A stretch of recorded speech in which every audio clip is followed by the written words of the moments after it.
Yo, how's everybody doing? Oh, I just realized that well, this is up. I don't know if I like this. Also another saga. So I'm trying to, hear me. Because this music is pretty loud. Compared to me, and I move the position of my microphone. That should be a little better. Talking. Oh, there's a new saga art. Wizards. I don't remember what the name of it is. But I've been trying to prepare my stream for, is it Teachings of the Kirin? Oh, this is new though. For Kamigawa. And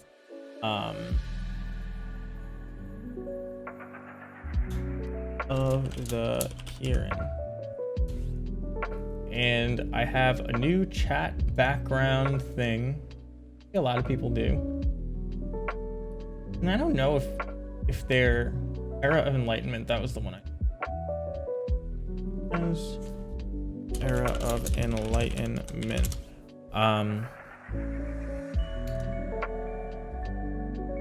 This is the worst one to start with though, and I think it starts with this one every time. Where is it? Right bar. Andy Sagas. Damn, let's switch it. Right, that looks cooler. What was I saying?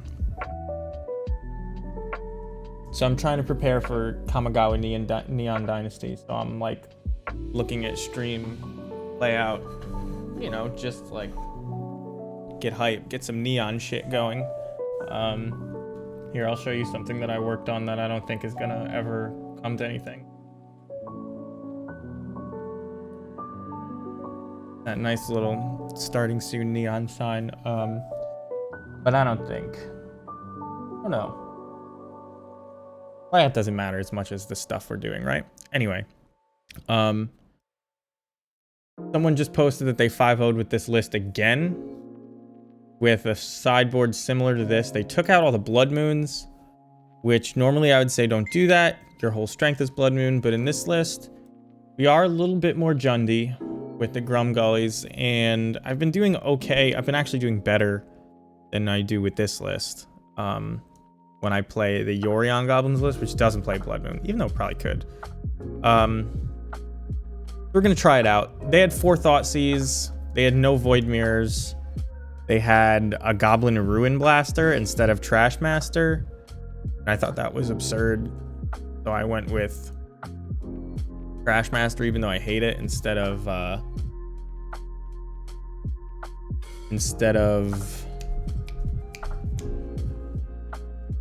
what the hell is its name? The green one. I just took it out and I forgot its name already. It's probably in one of these lists. Oh, yeah, Masked Vandal. That was what I did it instead of. So we're gonna try it out. We may end up playing Yorion again later.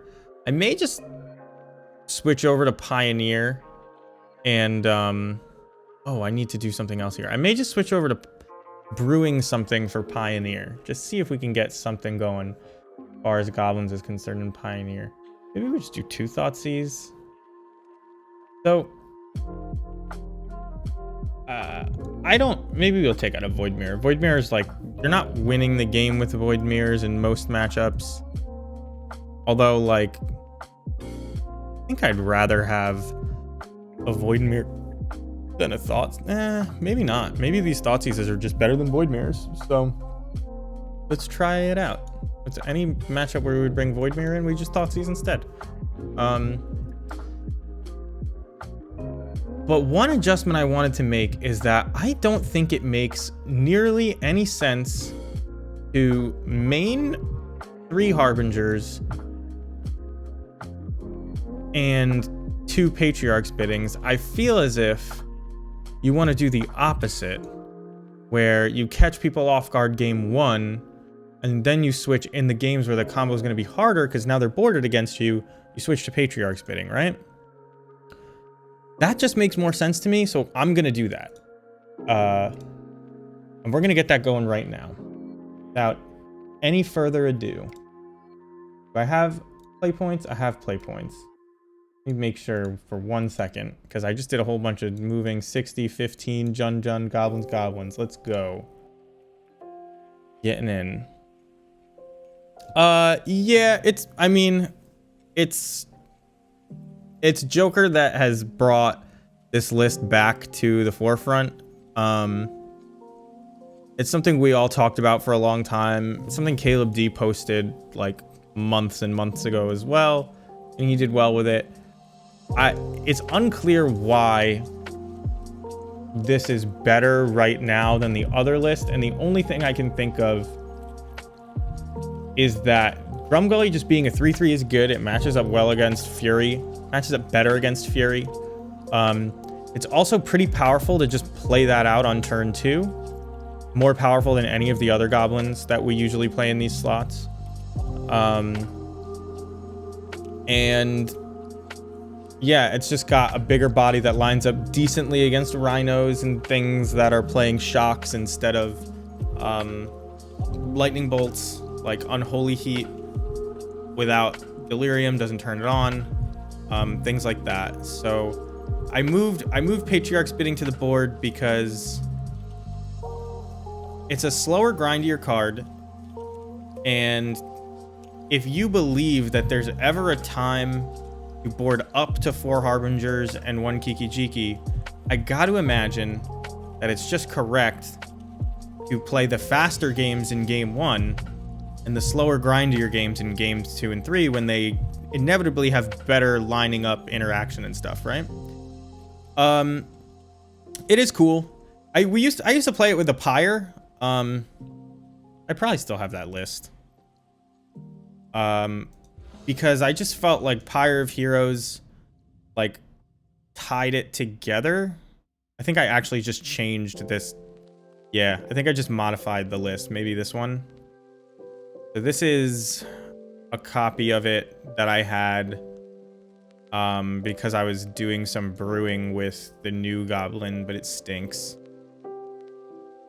So it doesn't look like I have it anymore. This is a pretty cool list. I like this list. The reason I like this list is just because it's my best goblins list, but without the Chandras. Anyway, we're gonna play first. I have not been having as much success with this list as other people have. I can't seem to get a vial to stick or activate. Yeah, Monkey's real good. Monkey's real good. There's no reason to avoid playing the good. So here is one of those hands where, had we not boarded up to the 2 Kikis, when I say boarded, I mean pre-boarded, gone back to the classic 2 Kiki variation, we wouldn't be able to keep this because we wouldn't actually be able to combo with this hand. But Vial, Cavern, Matron, Harbinger, this seems like a super keep. How's it going, Jazix? Good to see you. I'm down to play TFT doubles. I just started a league, so I'm gonna finish this league, which will take roughly 2 hours. But I'm down to play TFT doubles. It's actually fun. I'm just gonna let them know. I mean, you play Vile, they know, but I'm gonna let them know what's up. Well, it doesn't sound like we're gonna. Oh, well, if you're around at 10 or 10:30, I'm down to play. Maybe I would turn off the stream if you didn't want to be on stream or be on. It doesn't matter. I'm fixing my shoe. All right, so we got a Mem Knight and a basic plains. It's looking like we are playing against Hammer Time, which is a good thing so if they have double hammer, we're dead on turn 2 if we don't kill this now. So we're gonna kill this instead of playing this Snoop that we just drew, because it's not even guaranteed that we draw the land. And we win the long game, I'm gonna claim. basically, I believe that we're only dead to a turn 2 with this hand, because their interaction is going to be prismatic endings and such. So Aether Vial does suck. You're just a little bit too early to hear it. What happens is everybody posts in the Goblins Discord, and it's like survivorship bias. Everybody posts and they're like, "Oh my god, 5-0'd," and it's been like, you know, forever since anybody's really 5-0'd. So everybody's like just looking to it. We actually fell off the MTG Goldfish metagame report. You know what I mean? Like, that's how long it's been since anybody's had real success. And so like people started grinding out wins basically with this, and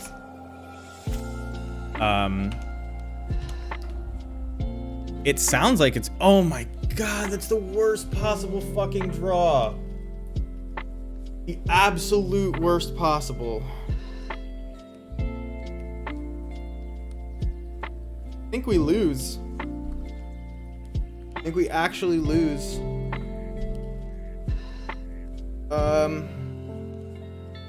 They grabbed the Colossus Hammer. I'm kinda mad. Does run 2.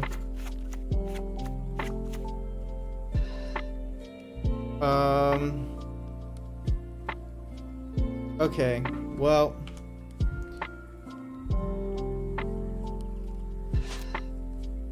I was so happy that I played 2 when I saw a keepable hand with 1 in it already. And then of course I drew the second one, which is like basically impossible. I didn't need anything. I needed to not draw Kiki Jiki is what I needed. That's why it was the worst possible draw. It was the only card in the deck that made me lose instead of win. Although if they have double hammer, I still lose. Because I can no longer combo, because I can't use Boggart Harbinger to put Kiki Jiki on top of my deck when it's already in my hand. Which is really unfortunate. So we're going to put a Snoop out to see if there's a munitions expert on top. And there isn't.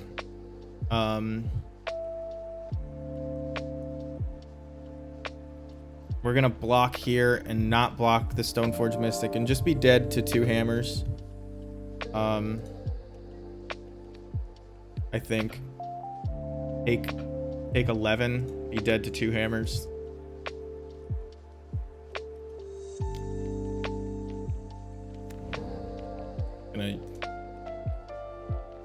It is so incredibly unlucky.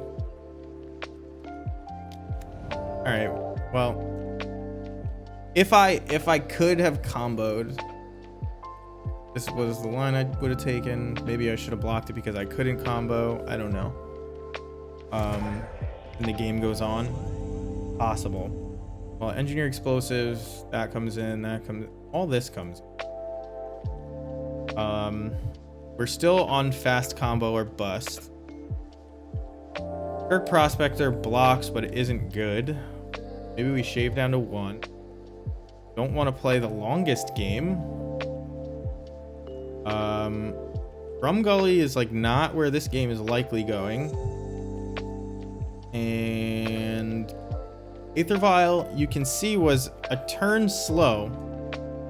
So maybe, I mean, I could have taken a way more conservative line there and not just been like, if you got 2 hammers, I'm dead. But I was pretty tilted after drawing that Kiki Jiki. It was a good hand. Like, what would have happened there? I would have blocked. They would have just had a Stoneforge that's like a 20 million power creature. Or they would have just eaten both my creatures, actually. And then I'm just in this, like, I'm behind trying to chump block 2 different things every turn. I can play a Matron and go get, like, a Crater Maker. I don't think I end up winning that game anyway. So maybe I did make the right play, but holy shit. Talk about unlucky. Okay. So who's ready for an Aether Vial is bad rant? Who's ready for it? I know I am. Came prepared. I have note cards. They say, at the beginning of your upkeep, you may put a charge vial on Aether Vial. A charge counter on Aether Vial. That's all they need to say. We have a black-red card in our hand. How much does our life total matter? It doesn't. Like, unless you get down past like 13, it doesn't matter. Because you're getting hit for large chunks. Well, okay, so like, let's say this was a 2-lander with 2 Aether Vials. Does the hand even look better? If these were all lands, this hand would look fantastic. But they play Inkmoth Nexus on turn 1. Yeah, I agree, Sloth. That's how I see it. That's why I fetch Shock. Can't even say the man's name anymore.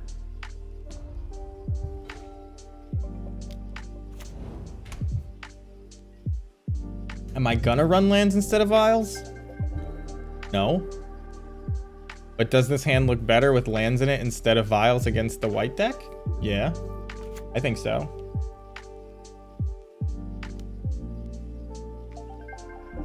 In most games, I mean, right now they played Inkmoth Nexus turn 1 and they're gonna try to infect me to death over many turns, so Aether Vials look good, but like, is this how most games play out? No, I think so. There's nothing I could play off the top that I really want to play off the top with Snoop other than, I guess, I would want to clear a Skirk Prospector off the top, but I think I cut down to 1. Yeah, so let's just keep the Snoop in our hand and not let them know. Isn't it great that we drew Goblin Trashmaster instead of being on top when we Vial and Snoop? That's rough.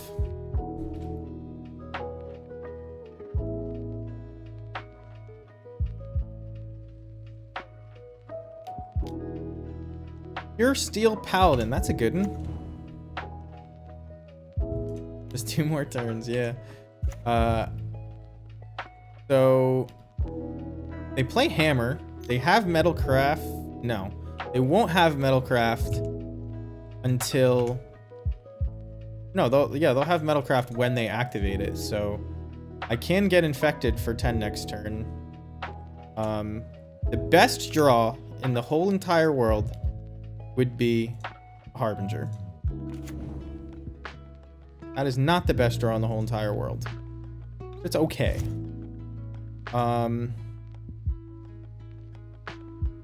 Do I want to tick this up? No, I have to not tick up, right? Although, if I tick up, I can Munitions Expert. And if I don't tick up, although I can Munitions Expert right now, can't I? Is there a way for me to get Harbinger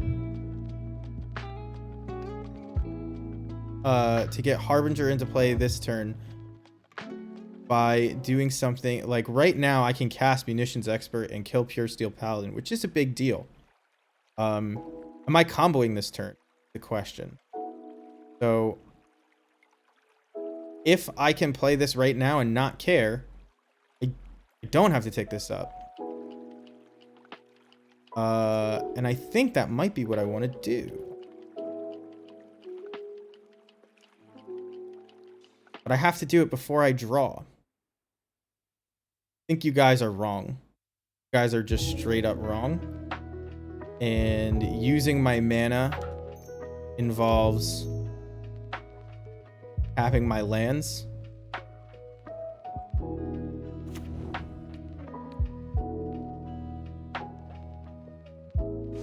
And preventing them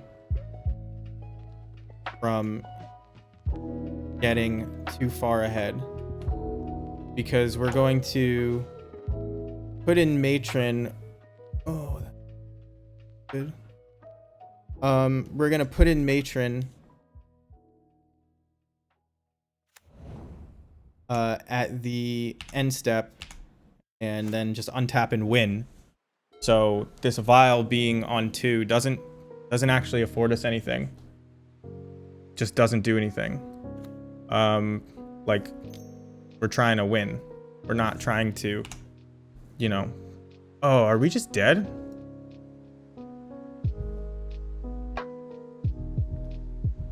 No. Is this, yeah. I was like thinking that they Sigarda aid. It gets you another Snoop, which helps you win. If the game is going long enough that other Snoop untaps with summoning sickness, untaps without summoning sickness, then our Aether Vial has time to tick up. Snoop is the same thing as getting a Hierarch. Not so.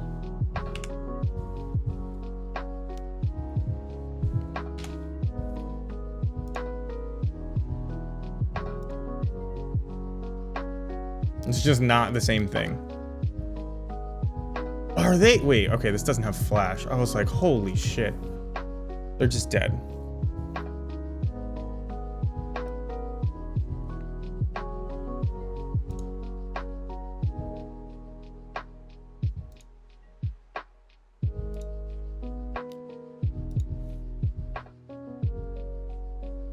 We didn't know that there was another Hierarch on top of our deck.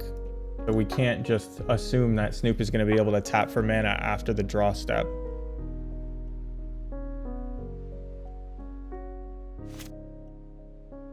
So now we have to keep a Vial on 3.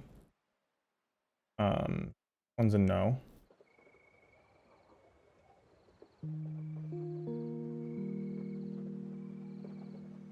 And this one is a yes. Although I could have just... I can just play it off the top. Doesn't do anything off the top. They're just dead. I mean, they could have Solitude, I guess. In which case, we'll be pretty happy that... We're just going to do it now. Don't give them a chance to draw it. They seem to be F6'd. Nope, we're waiting for them. Here's my Kiki Jiki. And we'll make a copy.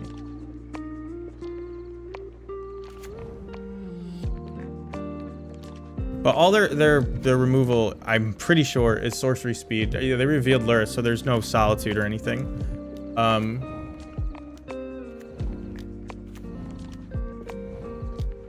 So like the turns are more discreet than I think you guys are realizing, and they're a lot slower than it looks at first glance.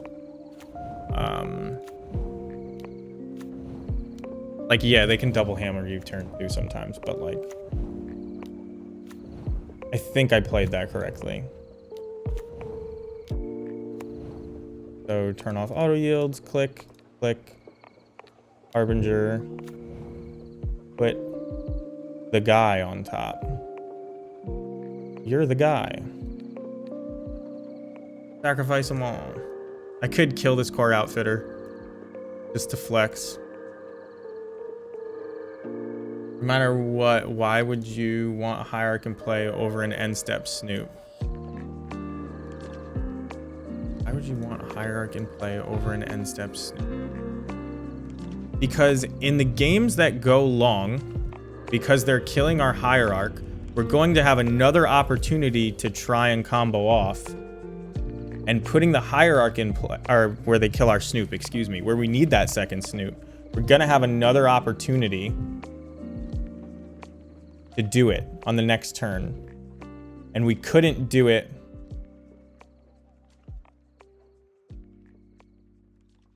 Like, it just doesn't, it didn't get us anywhere.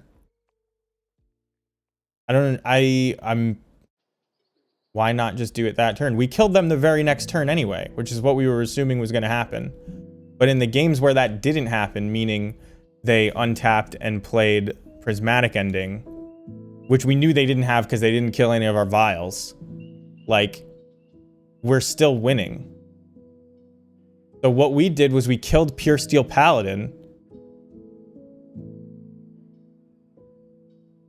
No, it's not versus more time to find Snoop or get Snoop out. I'm saying the scenario in which it's better to play the second Snoop there, it's like already locked up. And we're playing around the scenario where, like, we need to actually cast spells, like a few of them. Yeah, but I don't necessarily... There's, like, not only do we just need a mass of goblins in play, we're on one land with 2 very fragile vials, like, that... I think we keep this hand. I think this is really keepable.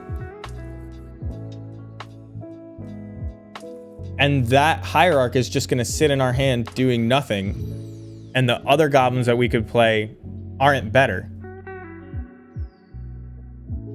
You can't play the Hierarch. We only had a black-red land. We didn't have green mana.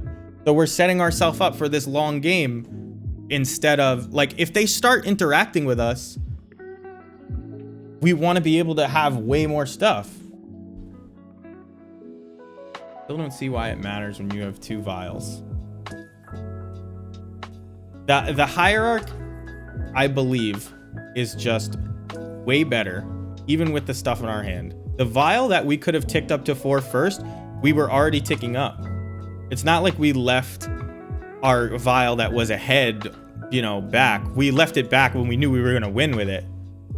Of course Hammer runs Prismatic Ending. There's no way they don't. What is this? This is a Pure Steel Paladin hand? There's no way Hammer doesn't run Prismatic Ending. I just don't want to get caught later. But I think it's best to play Basic Mountain first here, as opposed to revealing anything.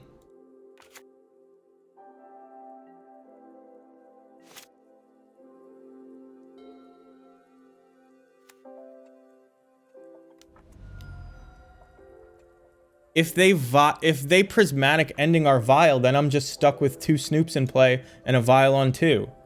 Like, and my Snoop doesn't do anything because I don't necessarily get up to the vial on 3. But if I start playing Hierarchs, I can get up to 3 mana with a land draw when they start interacting with our stuff. Like, I think, like, it didn't matter because they clearly showed they didn't have Prismatic Ending yet, and we're just hedging against stuff, and we're, like, arguing about something that doesn't really matter. But I think more flexibility comes from the mana that you can use for spells that costs anything instead of the number of counters on your vial. That's where I'm going with that. They usually only play 1 core outfitter if I know my hammer. Maybe they've moved up to like 2, but this is what this emote's for. This is what this emote's for. Oh my god, that's so fucking terrible. So now we need to find our we need to find Trash Master, or we lose, or we get a Crater Maker as well. But we have no way of finding them in any kind of quick way. I mean, I'm gonna shuffle looking for it. I guess we'll get Stomping Ground. There it is. Can't say I didn't have it.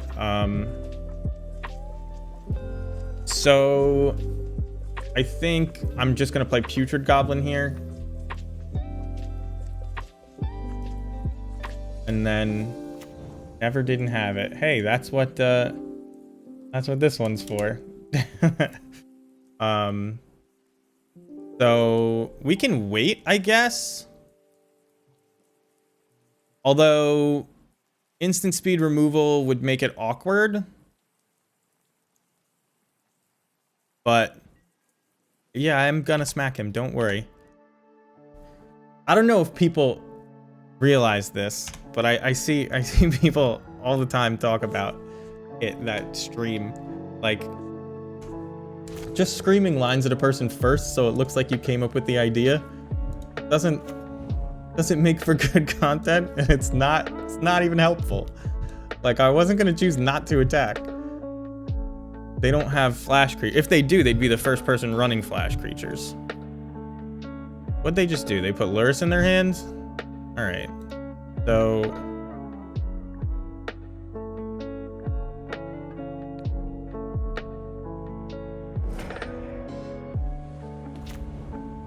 do I want to destroy their hammer? Does it matter? I'm about to end the game. They're going to try and lure us back their Torpor Orb if I don't go for the combo here. So I don't really have an option as to whether or not I'm going for the combo. I have to go for it here. They know I have it. So they should have already conceded if they don't have interaction, but they're going to make me do it. So this is the most pure form of the combo. Just the 2 creatures in play. Do we need the goblin for anything? No. No, and it was just a question of whether or not it's even worth it to sacrifice it in more cases than just this one. Do I think they have pure steel paladin or whatever? And how quickly does that matter? It's just the kind of things I'm thinking about. But in this situation, they were just dead, and we knew it. It's just sometimes you get blindsided by things you didn't expect. So I think about other cards I know to be in their list, so that when they play their spicy one-ofs, I'm ready. But I couldn't think of anything. So people have been testing Coco. Actually, I just got a message from somebody today telling me that they were running Coco instead of Vial specifically. In the classic school of thought for Coco, though, is the idea that Coco is good not just because of its instant speediness, but because it cheats on mana, and you're putting in 3 drops, hopefully. So you're getting 6 mana worth of creatures for just 4 mana, right? And they have flash. But Goblin's 3 drops are generally pretty bad. Like, even if we're saying Grumgully is good, it's like, okay, I flashed in a Grumgully. I can't stack up on Grumgullies. Yeah, but they're not formidable on the board. So Matron tutors, and Boggart Harbinger's a combo piece with a dog shit body. And Matron's is even worse, but like, so you're putting in 1 toughness creatures. It's like not exciting. You're not really cheating when you do that. So like usually Coco decks are stacked on 3.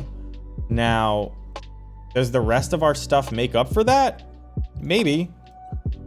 But a lot of our best creatures are at 4 already. And it's like, what do? Do we cut these 4 drops for Cocos? If you cut Aether Vial, yeah.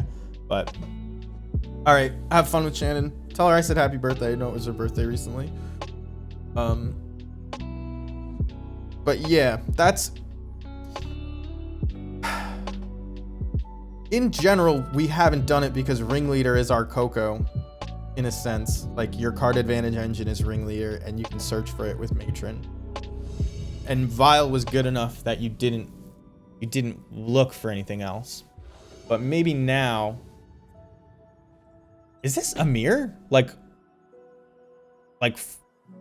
Well, I was going to say from the East Coast Amir, but he moved. It might be Amir. I feel like that's his name on Magic Online, but I don't know.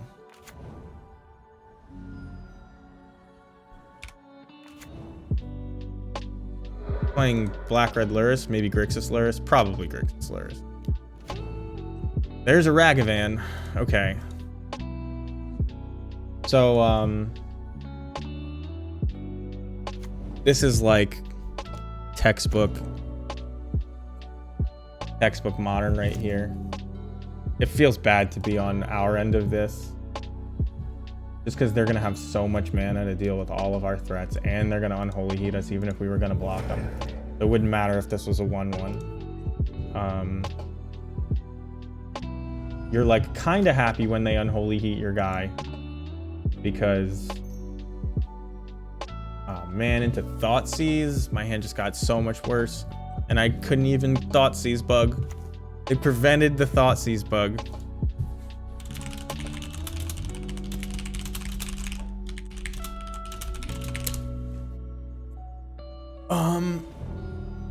Wow, they didn't even take... So they must have removal for this. Putrid Goblin was like... Putrid Goblin was...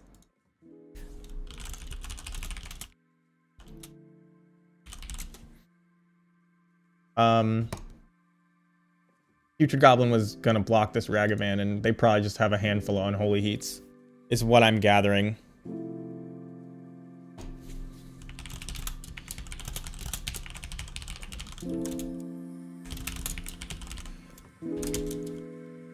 He has no idea what my deck does.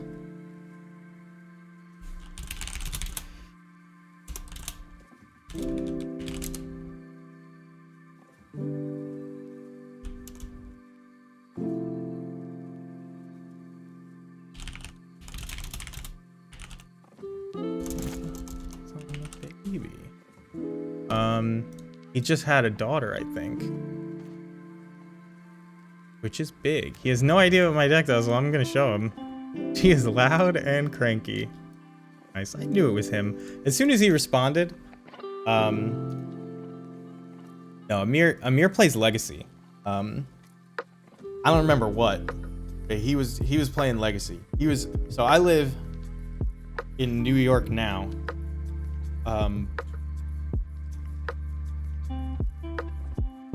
Yeah, that makes sense.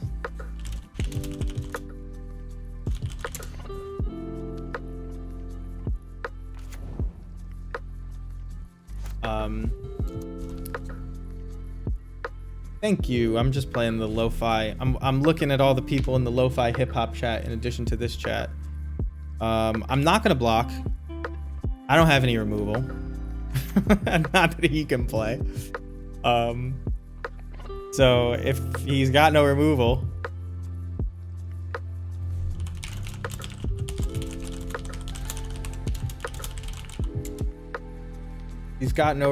then... Oh no, he takes my only card. All right, we're gonna have 2 looks at it.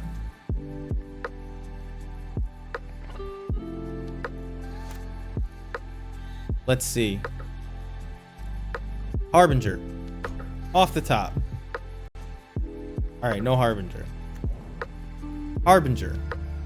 Off the top. I guess I need to get black mana. And my life total matters a little bit. Okay. That's not bad. If we play it now, we have the opportunity to draw like an ignoble before we swing. Not there, but take the chance or the opportunity to kill this Ragavan. Swing in. They might have another Ragavan in hand, but probably no removal.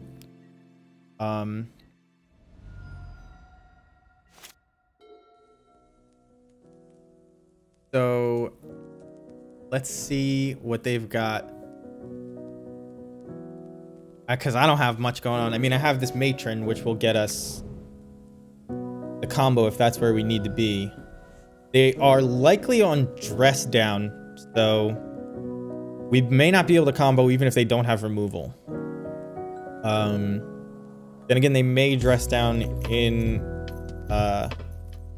response to our Matron. We'll find out.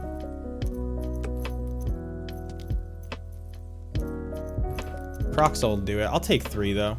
I think 3 is worth it, considering we have all these lands. They are 1 land away from Croxing themselves. From real Croxa. So I guess this is a Leyline matchup. We went back to Leylines instead of Relics, which may or may not be a mistake. But just because that's what the other people were running. Damn. Always had it. Always had it.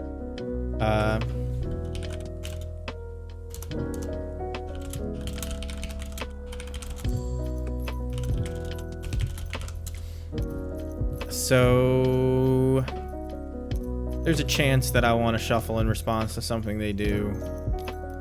So this is what the deck does.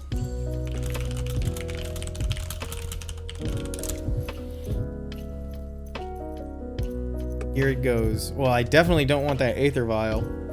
I really hope that I get to shuffle this away. As long as we're left one chunk of life. What do you mean? What are you talking about? Chunks of life. Isn't this isn't Hammer? Every point matters in this matchup, but I guess that's what you're saying.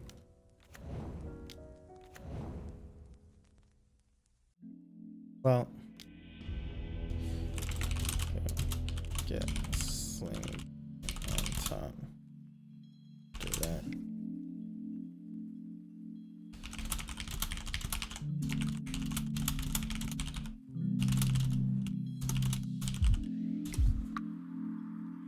All right. Me and Amir are catching up. So I think that this is a bidding matchup, and I don't think that this is a combo match. So that's just right away. Let's do this thing so we get an idea of what our sideboard plan. Where the hell did that go? Where? Oh, it's here. So at least this is happening. Engineered explosives, pretty good against them. More munitions experts for Ragavans, even though they're not great on the draw. Starfire. I don't know if they're playing Torpor Orb.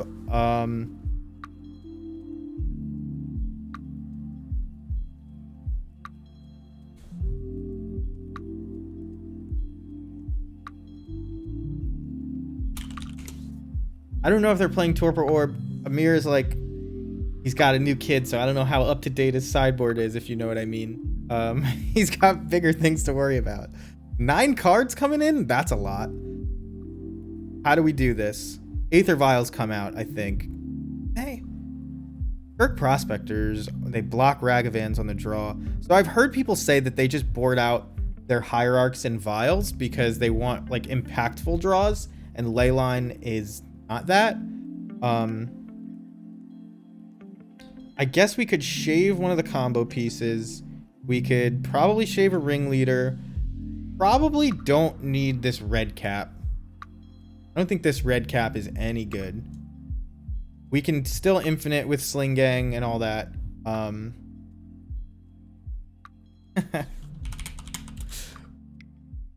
He's telling me he had 3 Ragavan. I was hoping that would work. Did not.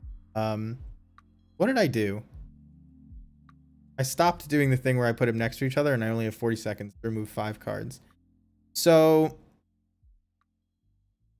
we could just hedge and do. Shave one more card. Ringleader was supposed to come out.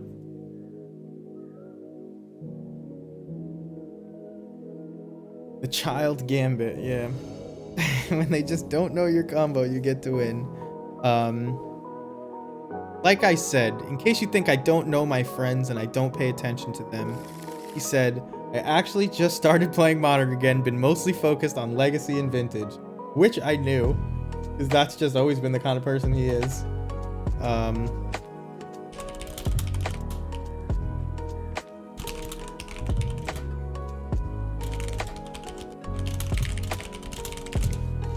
Okay, this is a mega super duper keep, right? You have the Patriarch's bidding, you don't have to draw it. You have Vial, you have Prospector. If they have Ragavan, I would assume we play Skirk Prospector first in case they were just like Ragavan crossed their fingers. But I don't know. Whoa. Tell me he's in a Modern tournament series where the prize is a Lotus. First time chat viewer, YKZ Luffy.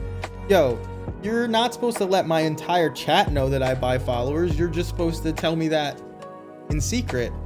So, because you're a bad businessman or woman, getting banned. We can't tolerate that here. We're crypto bros at heart. So we like duping people and stealing their money. Are you guys crypto bros in the chat? Did I just offend you?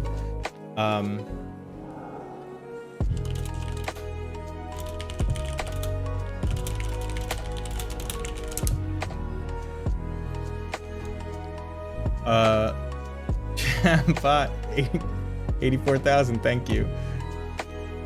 NFTs for life. Okay, so they didn't play anything turn one, which is like, what is going on in their hand? I think what I'm gonna do is show them the Skirk Prospector, because I'm gonna vial it in. No, because I want them to dash Ragavan. Oh no, I don't want them to dash Ragavan, but this is the turn that they do it. All right, well, can't stop them from dashing Ragavan this turn. But maybe they'll dash it again on turn 3. Who knows? Do I reveal anything next turn? And will this vial survive until 3 counters? We actually have activated a vial for 3. I was telling him not to play my deck if he was going to be playing for a Lotus, and he doesn't own goblins. I wonder why.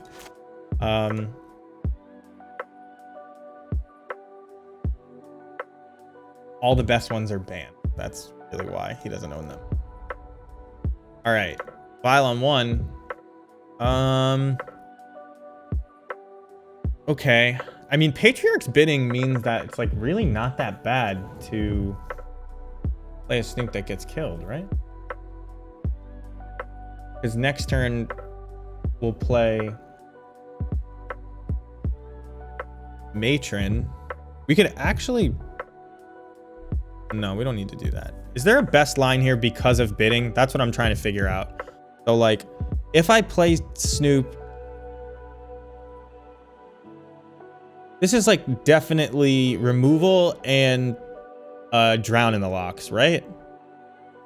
So, let them Unholy Heat this Skirk Prospector. And we'll just, like, keep them off balance. Let them know it's there. Doesn't matter. Pretend we have Munitions Expert. That's true. All our draws are bad anyway. They can't... The trouble is... Our draws are actually really good against us. Because they're so bad. Like... I've been across the table from somebody who hits me with Ragavan, and then they hit a Mog War Marshal and play it, and I'm just like... How the hell do I beat 3 creatures... all with 1 toughness, one of them being a Ragavan? It's like fucking impossible. So, all right, so they're gonna Inquisition me, and if they choose to use Inquisition on Skirk Prospector, am I happy? I think I am, so I'll leave it.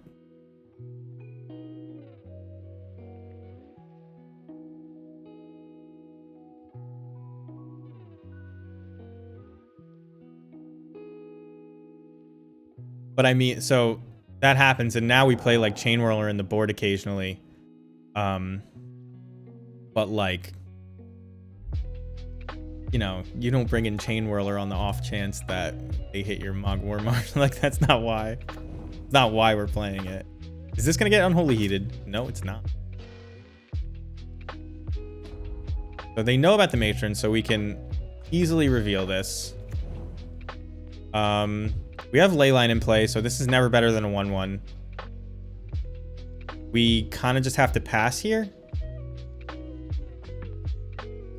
We don't have any, like, hasty goblins. I guess we don't have to pass. What am I thinking?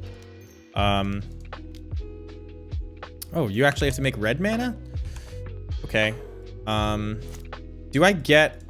I forgot that I was going to play this Matron. I was, like, going to wait for Vial to tick up, but... that's dumb. So, we play Matron. What do we get? I guess we just get another Snoop. Because it draws you cards. And then you could also... Wait, what? They're at 12? Can I just, like, kill them with Sling Gang Lieutenant into bidding?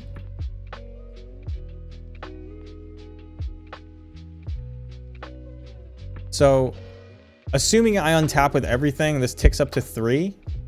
And then I have no 3s to vial in.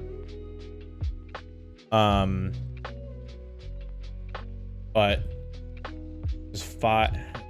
No, it's not even enough with Sling Gang into bidding just naturally over the course of turns. So, I think I just get Snoop.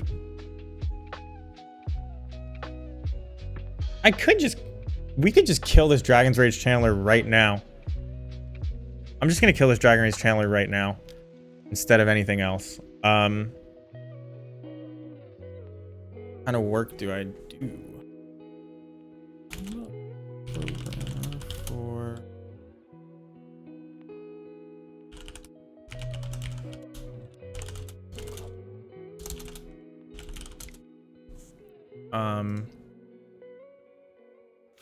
This card is actually really good, and I could have attacked for one had I not okayed through my combat step because I thought I was just passing.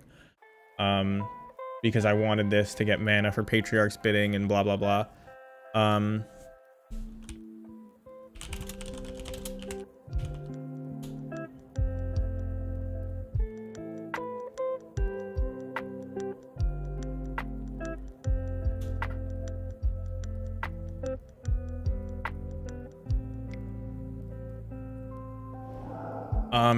This list does not run Pashlik.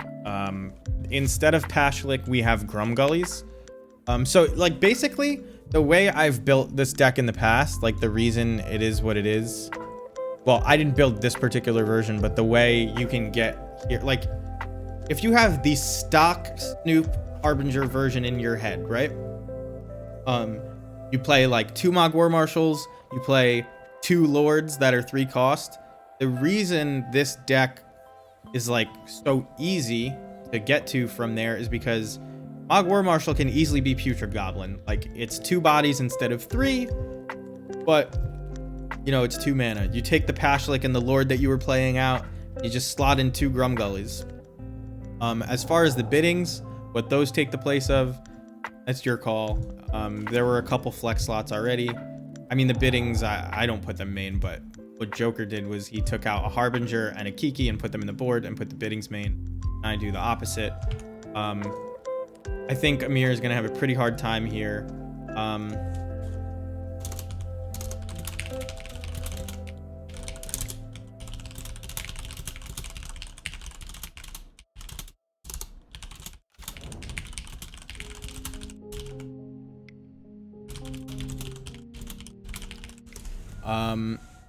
I think he's going to have a pretty hard time right now with the ley line in play and us having a bidding in hand.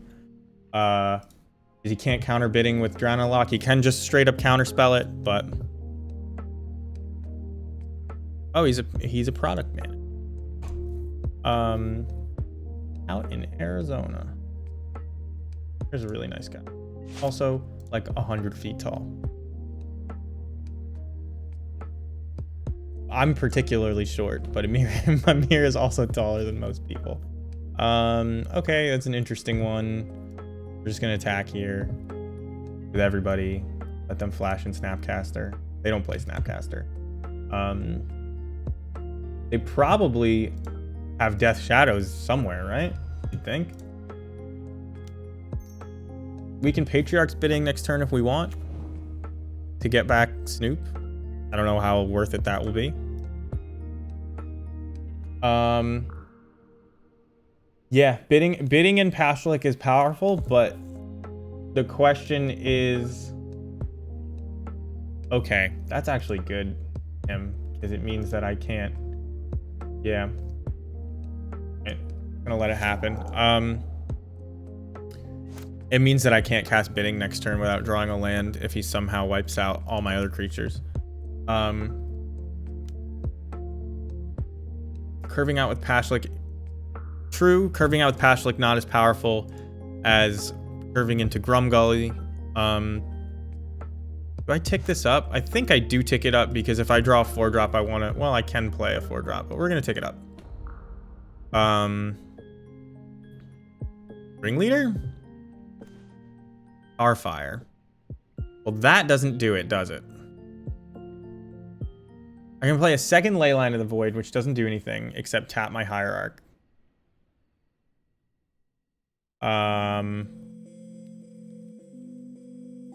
Why didn't he put Lurrus in his hand? Maybe he just forgot. I'm not going to play the second Leyline, because if they play Kroxa, I'm just going to hold it for that. Wishing that I had gotten a Sling Gang at this point, right? Instead of, well, debatable, right? What did they play? They played a bunch of cards that would have got them so many looks off of their Dragon's Rage Channeler. So these three, yeah, I'm glad I did what I did. Kolagon's Command. Oh no, that's so good. Well, there goes Vile.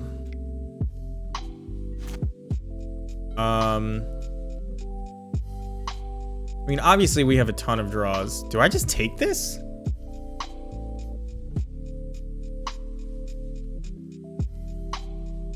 What's he gonna... Yeah, I'm gonna take this. I'll take one hit. We have so many chump blockers that we can draw that just turn this around. He's not putting Lurrus in his hand. I think he's just forgotten he has it. Not what I wanted to see. So if I hit him... Oh, if he has Bolt, and I hit him, do I lose? He goes up to 9. Yeah, I lose to double Bolt.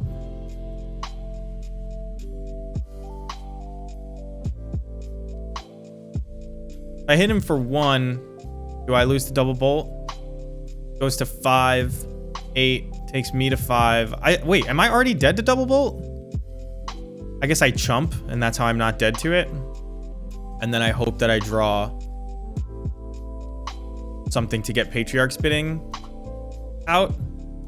Means I don't crack this. And if I'm hoping to get Patriarch Spitting out, I just don't do anything anyway. Okay. We'll probably chump this turn. Running the no attacks, no blocks is usually bad. But I had some life to spare, I think. And if we drew a Sling Gang, yeah, this. We're blocking this because if we Patriarch Spitting with something still on the board, I'd rather get the Matrix trigger than Munitions Expert trigger. Oh, there goes Patriarch Spitting. Fuck. I have to do that. Well, no, if he incorrectly takes Tarfire, I'm happy, right? But there goes Patriarch Spitting, which means I am going to thin my deck. Yeah, alright. He knows I've got the Tarfire. We went to 4. I guess Ringleader off the top does it here? I mean, unless there's... What are the chances that there's no removal over there? I don't know. So, we're dead if we don't draw Ringleader, but it sounds, right? Because he'll just remove our... I guess we take 11. Ooh, Ringleader off the top here? Would you say that that does it? Would you say that that does it? I would. That's what I said. If he dresses down, this loses haste, and it doesn't get the trigger. Okay. So, this is just a Trump blocker. However, if I hit him for 1, this now becomes a 12-12 on my turn. And then if he has removal, I die. So I actually can't attack. I have to chump with this Munitions Expert and leave my 2/2 back. Dress Down's such a good card. Dress Down's so good. Alright, there's the removal. Damn. By the way, I have a clip on YouTube about losing with Leyline in the play against these decks. It's like... This is why I think Relic is probably better. But you can't play Relic with Patriarch Spitting, so... What can you do? I think if I got a Sling Gang, obviously the guy's at 1 life, so if you get Sling Gang, they would have been dead, but let's see if I can top deck again. No opportunity to top deck. There goes the 12. All right, one more chance. Well, two more chances. Was that game 1? Nope, this is game 3.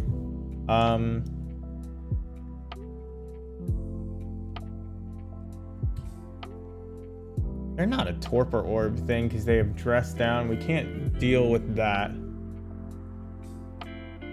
Man, we called our shot and then lost anyway. Dress down is so good. It's kind of wild how good just countering an enter the battlefield trigger on a creature is when you also draw a card off of it. Like, who thought that that card was good the first time they saw it? It wouldn't be good enough if, like, it didn't just straight up kill all the saga tokens, but... Oh, wait, is there anything I want to change? Play versus draw? Probably, but it's too late. Maybe Thought Seizes over these, nobles or something. I mean, you have to keep this, right? Like, can't Maul can't win. Can't cast a Tarfire if we find it, but like, they're a Thoughtseize deck. We have our Leyline of the Void. Gotta go for it. Luris makes bad cards good. That's true. Have to play Caverns first because want to be able to cast Snoop on 2, even though you probably don't want to cast Snoop on 2. Hoping that they play a Ragavan here. It's like best case scenario for us. Maybe they play yeah, they play nothing. Which, now that I have 2 experts, is it easier to play the Snoop? I guess it is. Like, how do you not play Snoop here? Do you win games where you don't play Snoop here?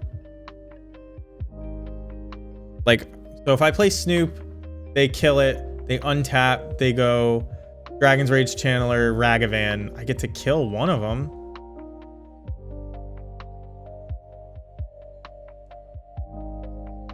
I think I have to do this.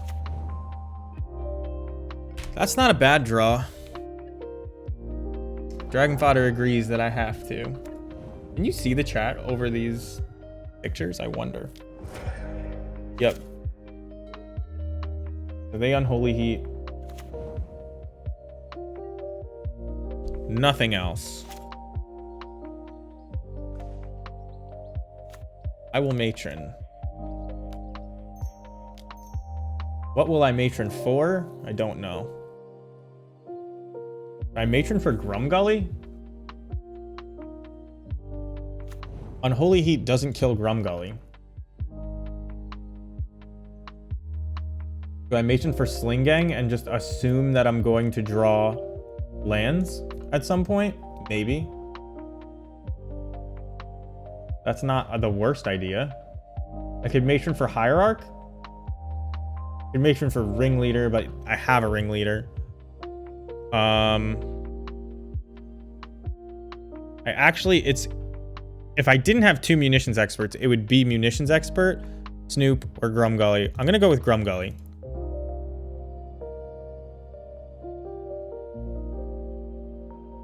Is the chat box the new? Yeah, so I have I said it earlier. Did I just move that? I'm trying to set up my stream for when Neon Dynasty comes out. Maybe get some more neon things going on. And I made this chat box background all of the sagas that they've revealed so far randomly in a slideshow. I'll fit so nicely over there. Unfortunately, none of them are neon, which is like, I was kind of hoping for a Neon Cityscape one because that would just be the permanent one, but so far I just have them all. They change, I think, every 15 minutes. How big is this Death Shadow? 2/2? It can't be correct to try and kill it, right? Iki-Jiki, it actually isn't the worst draw.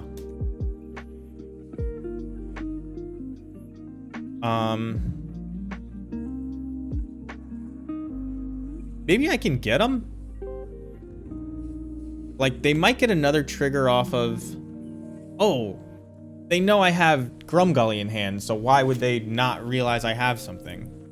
The Little Goblin Samurai Gang is not a vertical piece of art. But, I mean... Wait a sec. What kind of a... I can kill this Death Shadow, which means this probably is not going to happen good. So let's just do this before blocks. I'm not going to block this Death Shadow. I'm going to try to kill Dragon's Rage Channeler, and we'll decide if we want to throw something in front of this DRC. I did give them the opportunity, if they drew a 1 red cost removal spell, to get more triggers off of their DRC, but maybe but do I chump here? I don't think I chump, because if I draw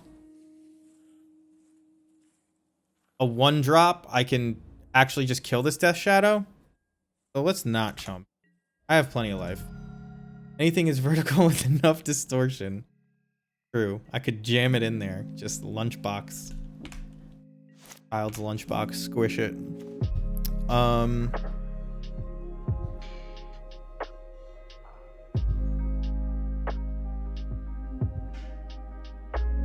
What do I do here now that I drew garbage?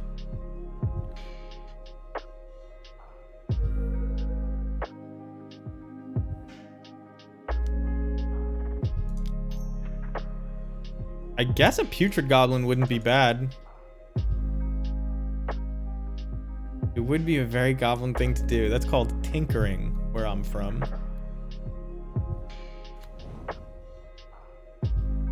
Like, do I just get Putrid Goblin here and tell them I'm gonna block forever? I just got Boggart Harbinger by accident, thinking that Putrid Goblin was... Putrid Goblin was at the top. Isn't that great? It should have almost definitely been Putrid Goblin or Sling Gang, and I got the worst goblin I could have got. That's good. That's good. Bad eyes. They're at 8. We're gonna start chumping.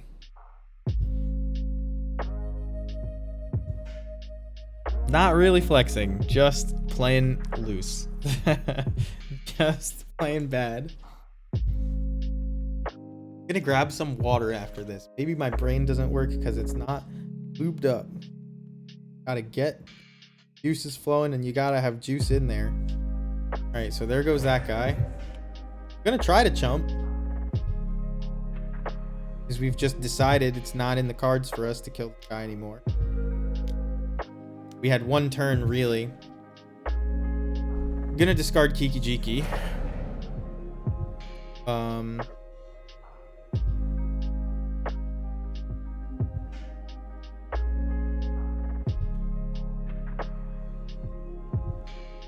Sorry, I got a tech.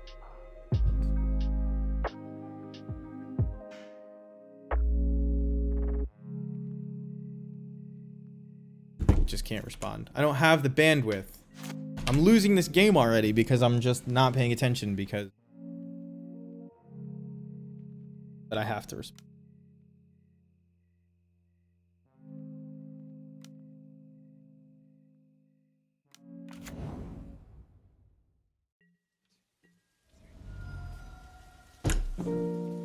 Oh, am I just dead? Or it's just dead. Damn, good game. Fuck. Didn't matter what I got, so it's okay. It's okay that I fucked that one up. I thought I had longer than that. That's some turnaround. I wasn't even looking. They just... So, Dress Down makes it so that Death Shadow loses its -X ability. And so it becomes a 13-13, so they just 16'd us.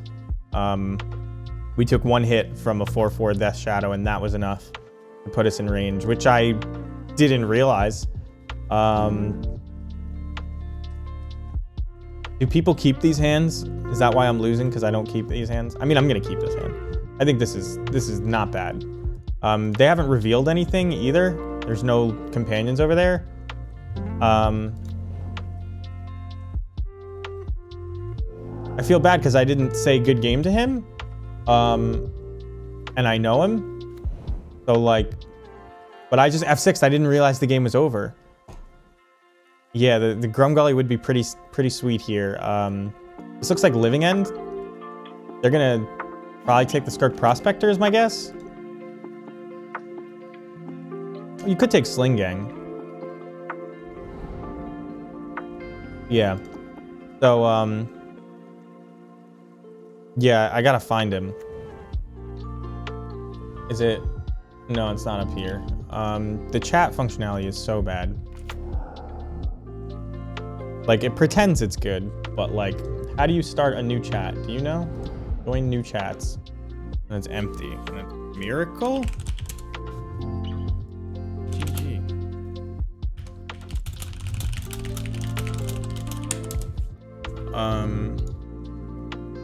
Bam. Alright. So we got Mind Twisted.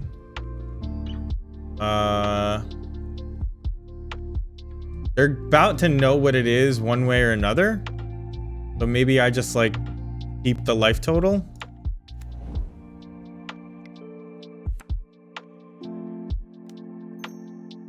Because I would have to fetch Stomping Ground here anyway, and like I actually need double black for Patriarch's Bidding, I guess.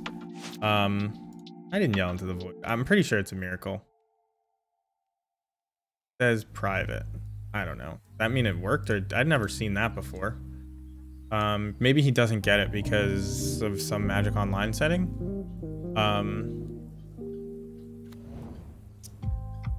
So they'll probably take Putrid Goblin here, yeah.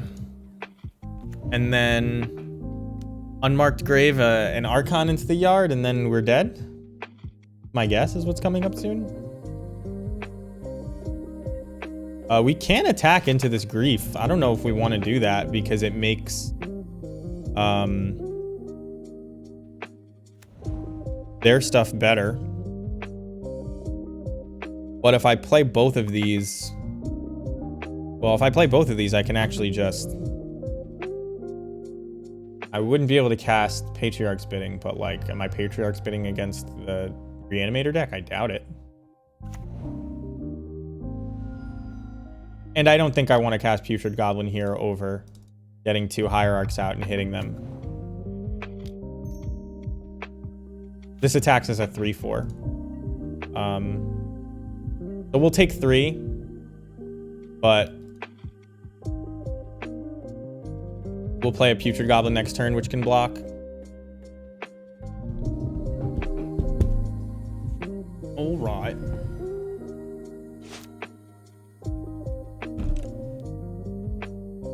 My girlfriend got hired by somebody to help them make a cool game. I don't want to say what it is because I don't know if I'm supposed to know. So I don't know if I'm not supposed to know. But it's cool to see people get like contract work and hustle. I don't know how they do it. You guys know Mana Symbol? The other Magic streamer, the only one that exists other than me. No third land over there. They can't flash anything in other than like, you know, solitudes and stuff, so not worried about blockers. Like Snapcaster. I mean, obviously you're not worried about Snapcaster, but it's a 3/4. We're just gonna play out our whole hand. They can't counter me. I don't. If could be counterspell up over there. Who knows? Do I even block? Could attack them for 5 next turn? Like super weak to removal. Yeah. So there's Unmarked Grave. Now there's the Archon in the yard. I have a lot of shit to sack. But Archon gains them life, right? Yeah, they gain life. They don't even attack, so I am going to attack for 5. No blocks coming from here. Responded. Just telling me that he got me. And he did get me. Ooh, okay, wait. I play Matron. So let's say I hit for 5. I play Matron. I get... There's nothing I could get, actually. Fuck. I was, like, really excited.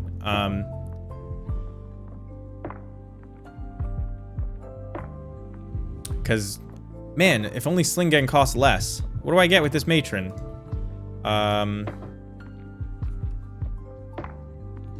None of these are good. Munitions Expert doesn't do anything.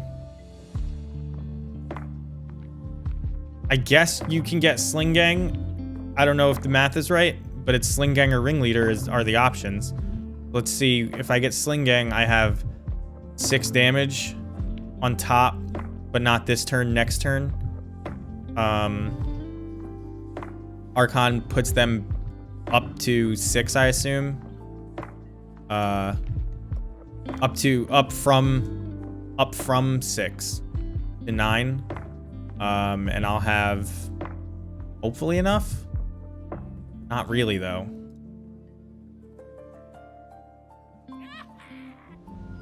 Everos, thank you for the raid. I appreciate it. How's it going? I just ran into Amir on Magic Online. I don't know if you remember Amir. I don't know how. Oh no, I just okayed because of the raid. God damn it, Evan. Not a good streamer. Not even a good player. Can't do 2 things at once. Oh well. We'll draw a land and it won't matter. I think we actually had them dead, by the way. If they even have persist here. Take it. Not blocking. Who do you think I am? If they don't Archon us, are they just dead? They're just dead. I can grab Tarfire. Is Tarfire not main? Tarfire's not main. I can get another Ignoble. Tarfire's not main, right, guys? I can get Murderous. No, I can't play Murderous Redcap. I can get another Ignoble. I'm trying to end it right here. Am I trying to end it right here to save myself the embarrassment, or does that just open yourself up to more embarrassment? I wonder. We'll find out. Not even next time on Dragon Ball Z. This time. I should have played this last turn. Because now my second spell is going to be counterable. I don't know if Esper even plays counters. They can gain 2 from looting. That's true. So I probably shouldn't do this.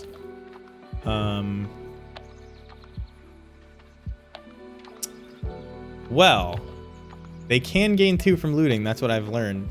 This is a true statement. Ignoble is just the greediest thing you could possibly get. No, but they would have cast that. They would have had to just draw it. And doesn't it cost 3? It costs 3. Faithful Mending costs 3, doesn't it? Or is it just blue-white and then it costs 3 on the flashback? Yeah, that is what it is. Well, I can still play Snoop this turn. I think we're overthinking it. I don't actually think it matters what I get. Let's just do it this way. I'm gonna attack.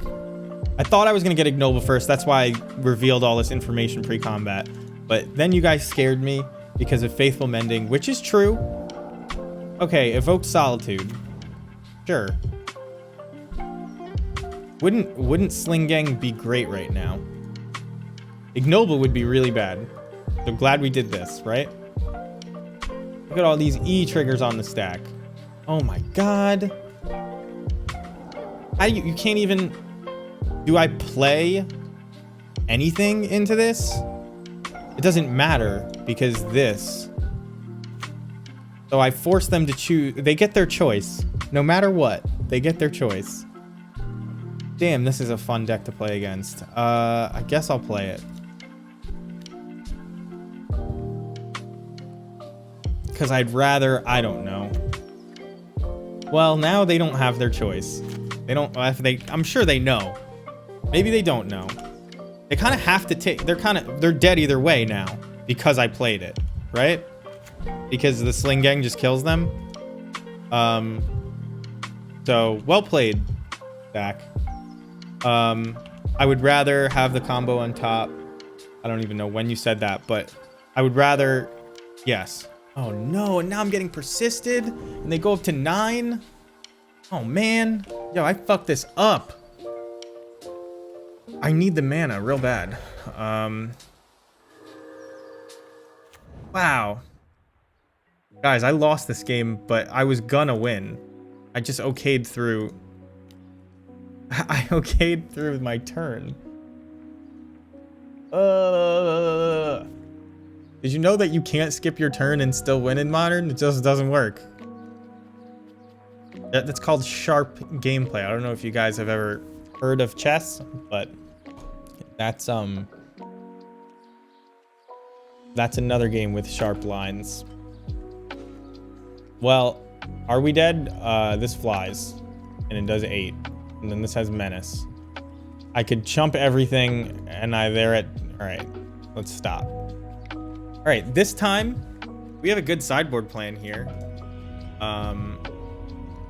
What's my stream called?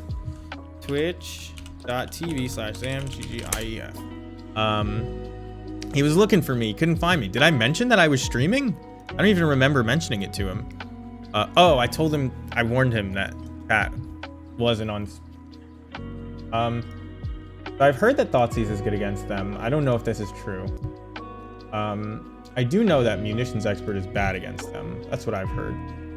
Patriarch Spitting's probably pretty bad against them, don't you think? I don't think any of this matters. We just want these 8 cards in. If we even want 8 in. And we're gonna combo the shit out of them. Gurk, probably not great. I mean, like, you kind of need it. You don't want to play a long game. They beat you there. And then I need one more card. Who's got it? En Passant is as sharp as it gets. I think so. But that's not a real move. So don't bring that to my chessboard. I guess Putrid Goblin just doesn't do much of anything except be a combo piece, but neither does Murderous Redcap. So at least you can, like, theoretically turn 3 people with Skirk into Grumgully into Skirk into Putrid into Grumgully with Matron in your hand. That kills people, I think. Oh, but it only kills people when you have Murderous Redcap in your deck. No. Yeah. All right. We're leaving in the off chance. That's what we're calling it. So I have to do the A, B, C, D, E, F. E is the 5th one. Does the knight even move there? I don't even know if it does from where it starts. What square? Oh. You have to keep this? You have to keep this? I can't not keep this? Fuck this whole game. Why does this happen to me? A is king? No. You're probably right. It is N is knight. You're totally right. You can't move the king before you move the pawn. So it should be pawn E2. King is locked in. It's like that song from Metallica. I don't remember what it's called. King takes E2? I don't think you can. That's your own guy. I'm pretty sure the guys only take the other guys. Have to force people to take your guys if you want your guys dead.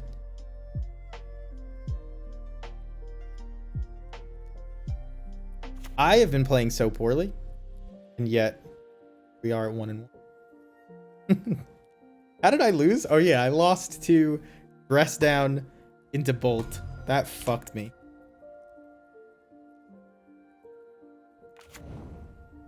Oh well. Anarchy chess. I've seen. I know the memes. I don't know the memes, but I've seen the memes. What an interesting play. What the hell? It's almost like they know my hand, but if you knew my hand, you would never do that in a million years. Like, why? What does this mean? What kind of play is that? I'm kind of mad at how bad that is, because it means that I can't play my hierarch, but like, it's still an awful play. I'm just gonna play Snoop, but like, what's going on here? Do they know that I have 1,000 1-drops in my hand? It's just like, I guess now that you see the Grumgully on top, how do you do anything but? Do I force them? See, okay, so here's one of the drawbacks of our deck. Just honestly assessing goblins, which people hate. Goblins players hate this. So if you're a Goblins fan, turn the stream off and then turn it back on in a few minutes.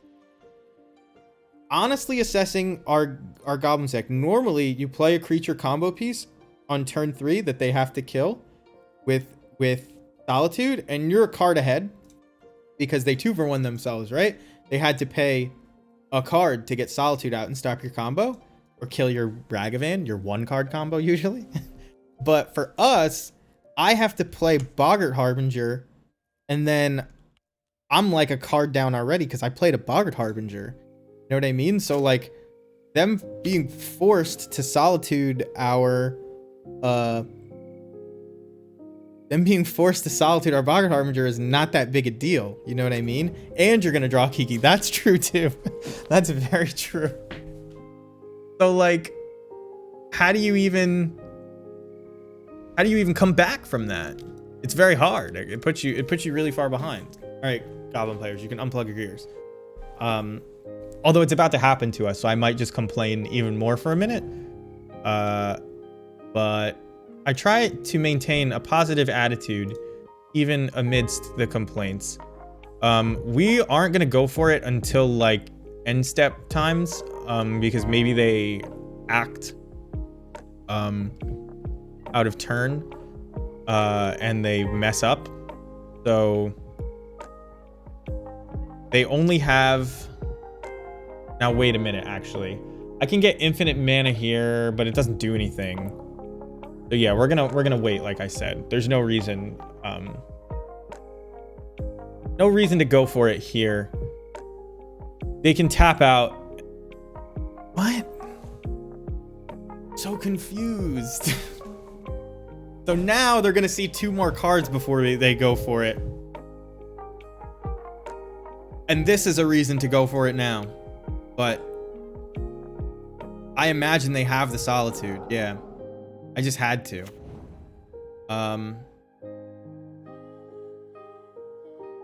Fuck. Like, on the off chance that they're drawing to it, how do I let that resolve? You know what I mean? I don't think that I can. Just let them see up to 4 or 5 more cards. Like, the chances that they don't have it after that is almost 0, so I'm just wasting my time anyway. Because this is 5 cards to go get your free spell, right? So it's not just yo, am I crazy? Is this the perfect engineered explosives? Like, what's going on? I can't play half my hand because they just happen to play the worst engineered explosives ever on 1. When I'm like a combo deck that's going, like, what is this? Do they just know? They couldn't know. My name isn't even the same. I'm mad. I'm like actually legitimately mad. Because I was like saying it was a terrible play, and I still think it is. If I play one more Hierarch and they don't go for it, we know they're ghosting. But if they pop this EE here, then they weren't ghosting. But they're gonna faithful mending, right? Yeah. So they're not ghosting, by the way. That's a joke. No one knows who the fuck I am. So it's like a 0% chance.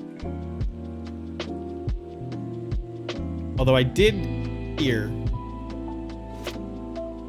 I went to Mana Symbol stream the other day, and he was like, Zamgeef, I heard Freak talking about you the other day.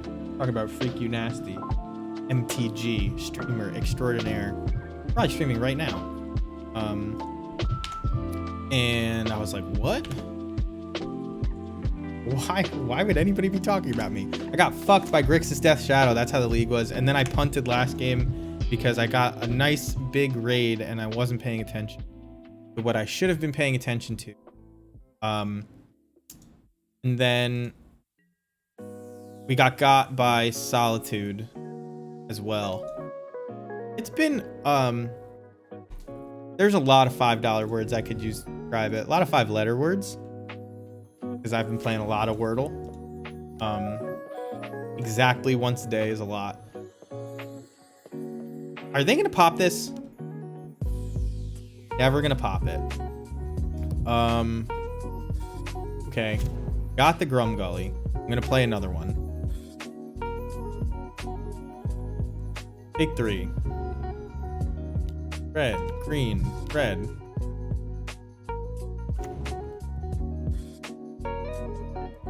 By the way, 0 value off this Grum Gully so far, off either Grum Gully. This has just not been going well. The Yorion version, guys, just got stacked fatal pushes over there. There's no way I'm waiting. There's no way I'm playing a Hierarch into this stupid engineered explosives. That's the best engineered explosives ever, even though it was the worst.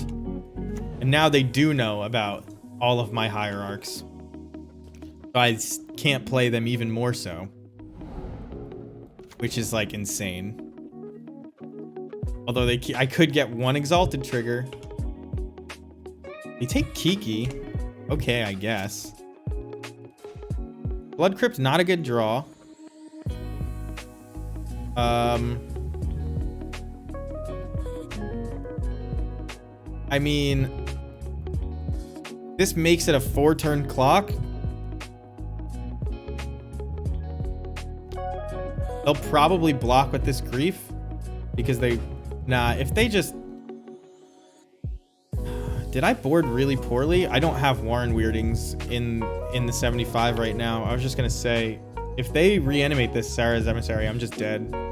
I have no actual outs to that because I don't have Warren Weirding. So we may be 1 and 2 very quickly. Maybe 1 and 2 very quickly. They blocked as I imagined they would. We're left with basically nothing. I suppose my life total is vaguely relevant and I want to be able to cast any ringleaders I get off the top, even though I sided out 2 of my 3 ringleaders. So I'll let them know that I have garbage in my hand and we'll press on. If you had to guess, you have 1 card in hand. What would you say is the most... It's got to be a land, right?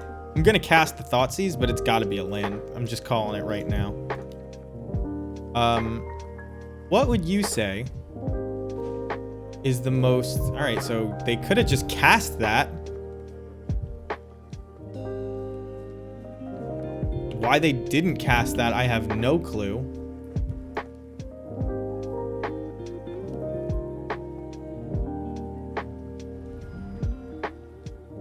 I really don't understand it. Maybe they don't realize it's an instant? Didn't they instant speed it against me before?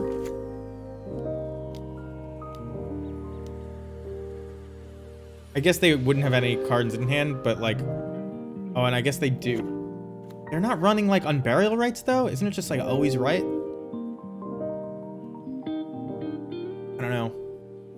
I guess that's a limited mindset, though. They discarded Prismatic Ending, Ephemerate. Good calls, I would say. Nothing to ephemerate. You already have the best, worst engineered explosives in the history of the world on the board.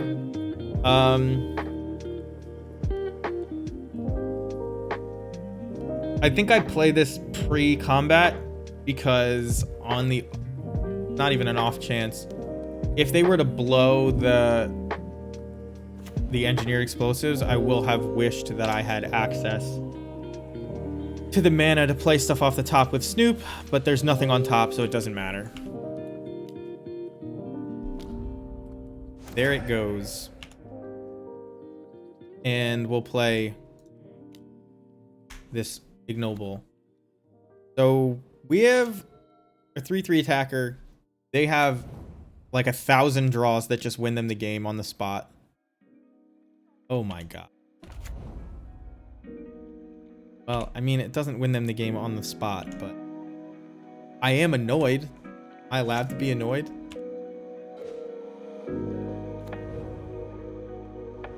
Will they wait? They didn't seem to care last time. Okay. I'll play it.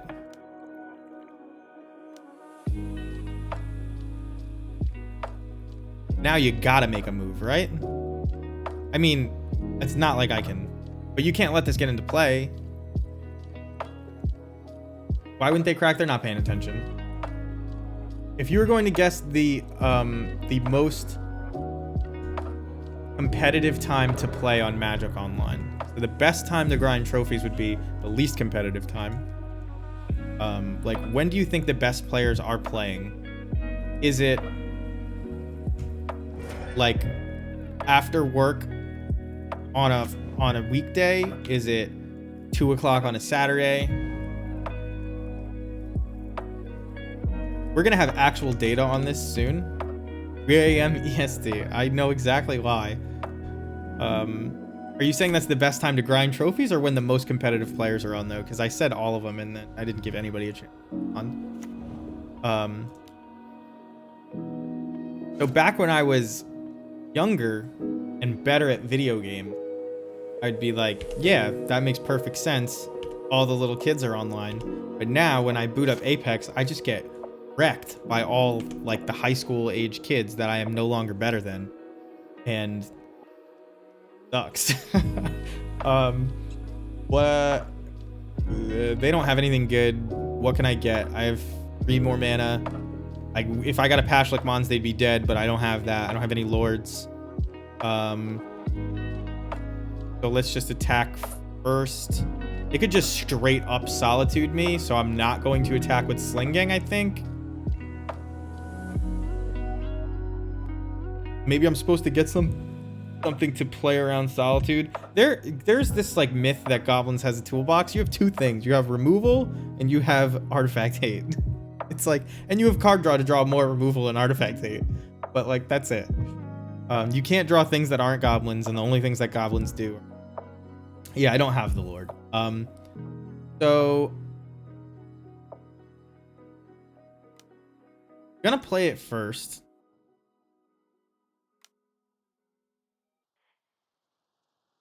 Which is weak to Solitude in some respects.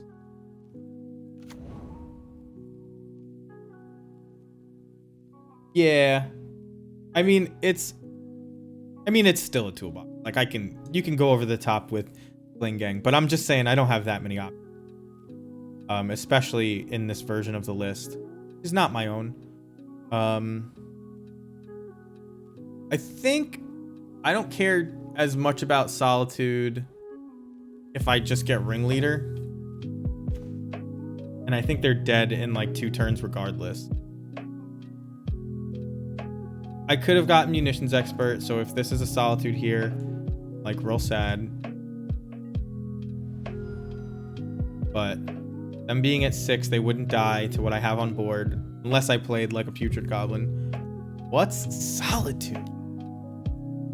Oh no. I am just dead. I let them untap instead of going for the win.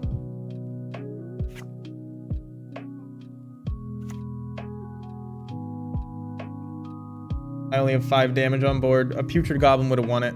And I was just like playing the long game like an idiot. Because they play Sarah's Emissary and they name creature. We're dead. Wow, that was stupid. I'm just playing loose. Everything gets protection from creatures, and I only have creatures in my deck. Didn't have tar fires or anything like. Oh, I'm gonna finish this league. Not made of money. I'm not firing spike where I drop after 1 loss. I can still go 3-2. I think I punted every game. Like, honestly, this is not this like performance is not a critique on, not an accurate representation of how strong the deck is, because I've punted like 2 or 3 losses are playing fast and loose, which is you're not always going to play your best Magic. We're having a good time. So this is match 3? No, this is match 4. There's only 2 more. Is this a mirror? Can't be a mirror. Cannot be. How's it going? If it's the mirror, we're dead to combo. But it's more likely like Ponza or something, but it could be the mirror. If they make a comment.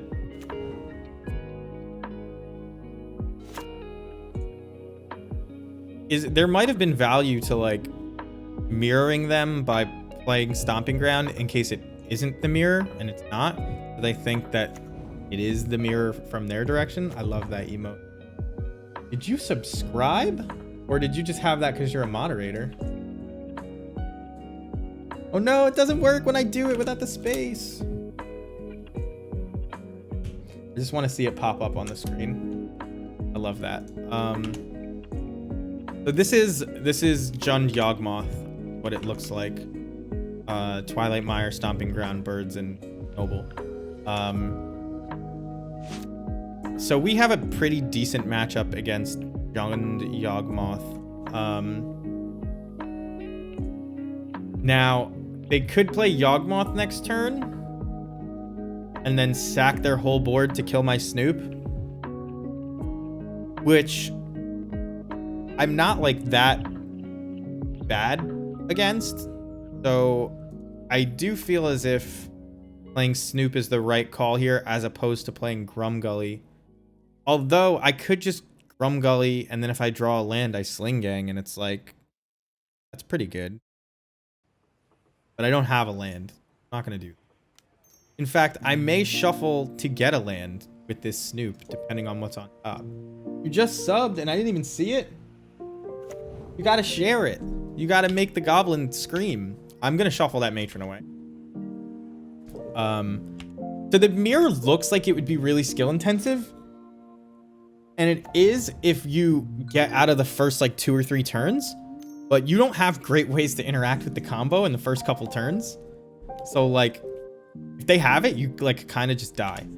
And if you're on the draw, I've played the mirror against Ganja like once or twice on stream way back.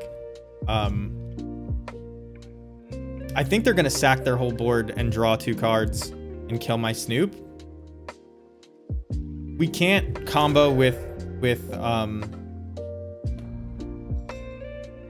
them having Yogg in play really anyway. Oh, turn 2 Pyre. Oh, that's wild. At the yellow bird? I gotta go get the yellow bird. I don't even have the sticker.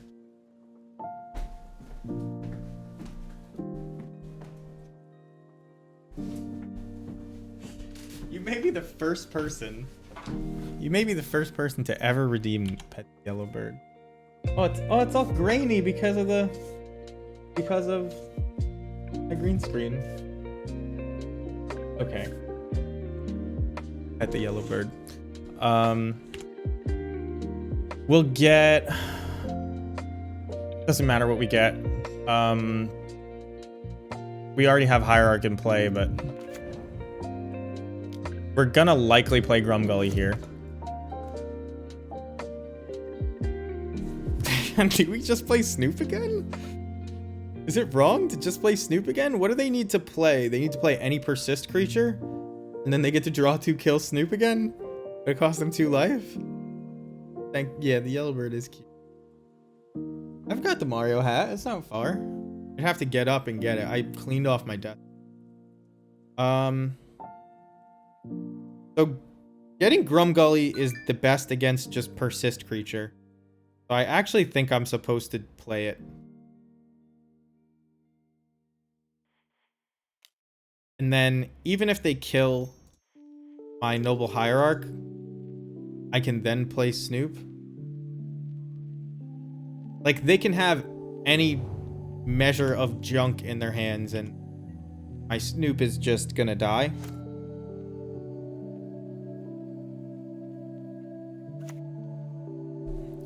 So I think it was correct to play Grumgully. I could be wrong, though. I could be wrong.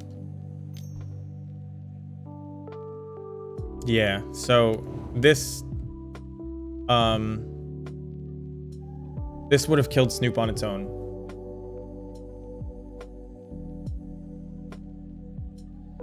I don't know if that makes what we did right, but... Do we let it undie? Do we block? If we block, when it comes back, they can sack it again. And then we're just trading Grumgully for Strangleroot, guys, unless they just play something else. But we have another Grumgully. I kind of want to just, like, keep my life total high and make them use all their gas. Yeah, that is a nice swamp. A nice mix of purples, lavenders. Wait a second. All right, so he's gonna kill my Hierarch, which, had I been thinking of, it would have made me want to block even more as well. So there's that. I mentioned it earlier, but I didn't mention it in my rehash of what I was doing and why. So we want to do this because there could be another Hierarch on top. Our Snoop is now at 3/3, which is cool. Doesn't happen often. There you go. So they're not quite dead next turn. Actually, they are dead next turn. This is why I think this is the first time it's happened, though, in like, I don't know, 15 games or so. 15 matches or so, not even just games. True, I can fizzle their card draw now. Only on one of them, though. Like, on the last one. So it's, like, not really worth it. Okay, wait a second. Am I just dead? How does this work? I might just be dead. Because that drains me for 2 every time, but it costs them 2. And I go down to 12 before they go from 14, right? Yeah, I'm just dead. Damn. So this is an infinite loop for people who don't know. We're gonna concede to it. Man, 1 less life will do it to you. That was why I was blocking. We blocked as best we could. We did. I actually think for that one we played correctly. That was one of the first ones we didn't punt. So Leyline is actually good against them. I've heard people say it's bad. It's not true. Shutting off all of their persist creatures actually is really good. I don't think Thoughtseize is actually that good. Patriarch's bidding may be worth it. They don't have any kind of creature type. How would it be bad?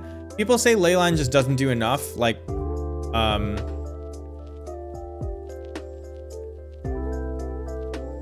yeah, they were. I figured you're on a little bit of a delay, because yeah, I made them demonstrate it, not for myself, for the chat. We want munitions expert. I don't know if we want biddings. 9 cards. What's going on that I'm constantly bringing in and out 9 cards? The combo is still pretty good. We can't draw as many cards as them. Leyline is okay. Not Leyline. Aether Vial is not great. It's okay. Maybe I don't want to bring out all of them. Maybe 9 cards is too much. But Leylines are good. Maybe biddings just... Maybe you don't want to bring in biddings. These are long games where we want to block. But yeah, I'm keeping in biddings. We'll bring out this Skirk. Maybe another Aether Vial. Our dorks are like not going to be long for this world. The combo probably doesn't work too good. The reason I ended up not putting Thoughtseize in is not only because I'm bringing in so many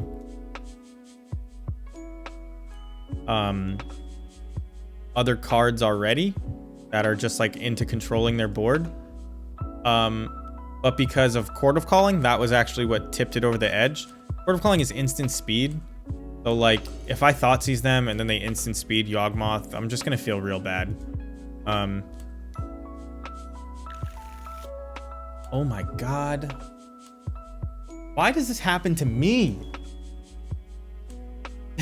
Why do I get the worst hands? Because I play the worst decks? It's insane. You can't keep this. I guess you kill... Alright. Convince me to keep it. You kill 1 Bird of Paradise. And then you have 1 of your 3-card combo. 1 piece of it. The hand is garbage. And I'll keep. I think we throw back Murderous Redcap. Even though it kills a dork. Because we have 2 other dork killers. We might not even be able to cast this. You always feel like an asshole. Well, also, I mean, I guess we could throw back Swamp, but... Maybe we throw back Swamp? Swamp is legit terrible here. Alright. We're doing it. I'm done of losing the low rolls. We're gonna high roll this one out. Can't put back land and keep 4-drop? Watch me. I agree with you. I can't put back land and try for 3-drops usually. Like, I always feel like an idiot. But I think this game is gonna go long. And I think that with Snoop...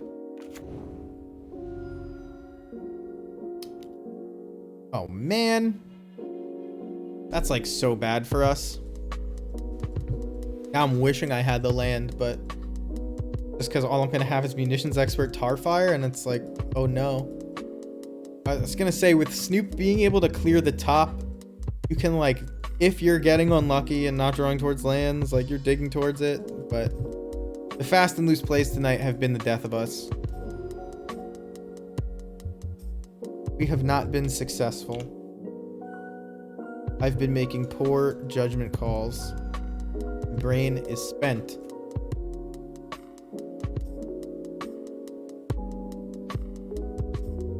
Well, it isn't powerful right now. It's like... It's never powerful. Say that first. But the matchups that it shines in are like not prevalent, and so we're kind of like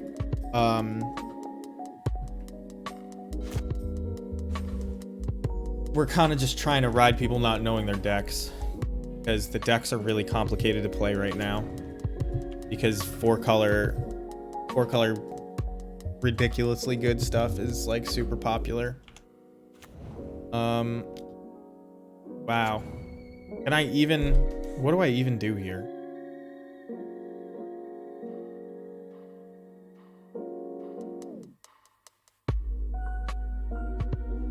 I guess I kill it. They can't untap and Yawgmoth me. Well, they actually... They theoretically could... Right? Because they could Wall of Roots. 1, 2, and then they play Wall of Roots and a land... Or... Wall of Roots, 1, 2, 3. No, they can't Yawgmoth me. Means I'm gonna do this. Doesn't give it haste, does it? No.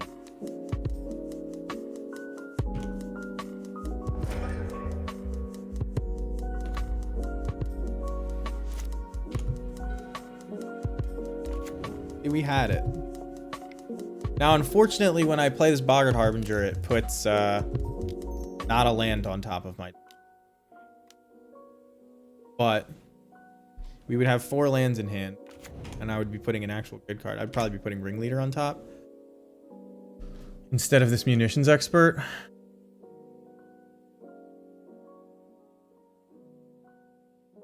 I forgot that I'm supposed to be mulliganing to Leyline of the Void. It was just the Snoop plus the out to combo that made me keep that hand, but I was supposed to mull the Leyline of the Void. I always forget. So mad at that first hand. I just get tilted so easily these days. It's like the amount of effort and brain power you have to put in to win with this deck is so much more than other decks. I played Blue-Red Phoenix and Pioneer the other day, and it's like I didn't know what I was doing. Just slamming cards, figuring out how to play the deck, and it was fun. Because I didn't have to work that hard. Even when I was losing, it wasn't bad. It was like, oh yeah, I could have just done something different. But it wasn't like, oh, I had to calculate the mass of the universe and slingshot my goblins off of the 11th sun on the left. Like, that's not the way most people are playing the game. It's just the way we are. So I guess I can Munitions Expert plus Tarfire next turn. So I'm going to do that. And then we have to... Like, if you keep Yawgmoth's board clear, they can't... Not... First of all, not only would it be bad, it'd pay 5 mana to make 5 5s. They would pretend it's good for goblins, but it wouldn't be good.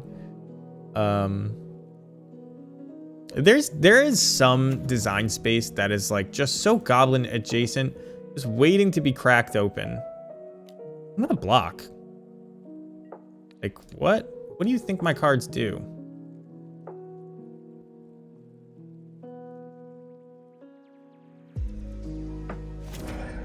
I understand that he's left with a 2/2 from this exchange, but I have a Tarfire, and now he can't play a Dork. And a Yawgmoth that he plays will just be a naked 2/4. So, like, he could Court of Calling for 1, and then I kill the 1. And he doesn't even do it. Is he gonna Court of Calling for 0? Oh, he's not gonna do anything. I'm gonna slam a Yawgmoth and I'm gonna die to it as it beats me to death slowly over 100 turns. Maybe. Geralf's Messenger. I'm gonna draw a Leyline of the Void and just be like, oh yeah, I was supposed to mulligan to that. Isn't that a thing? That's great. I wonder why. Whoops. I wonder why they would just make me do this.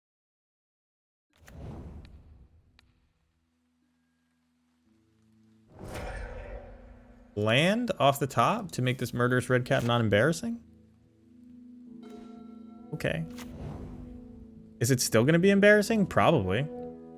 I guess I'll save my life total.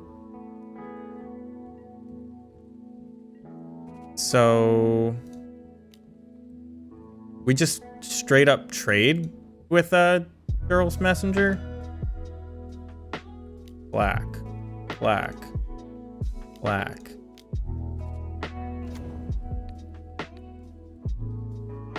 Because then they swing with a 4/3.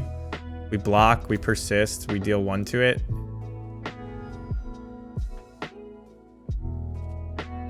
Like, we're 1-for-1ing them and preventing them from ever getting value off of Yawgmoth. And then if we draw, like, a Matron, we end up ahead, I think. I'll block this. Yeah, I think they shouldn't have attack with that, because then it's like, I'm probably just taking 2 here.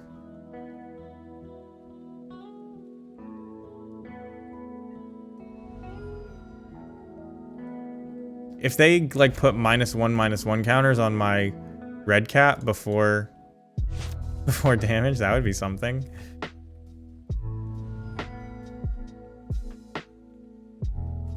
I think we're playing this correctly.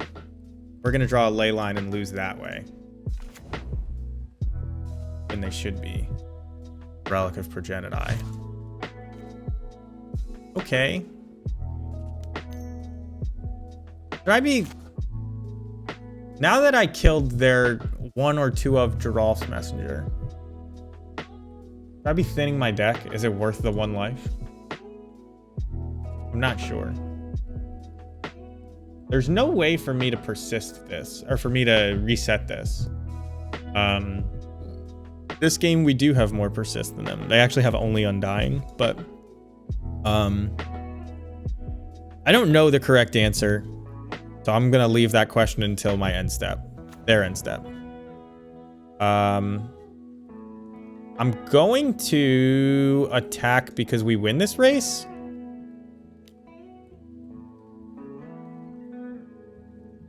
And I'll just block their 3/2 with my 2/2.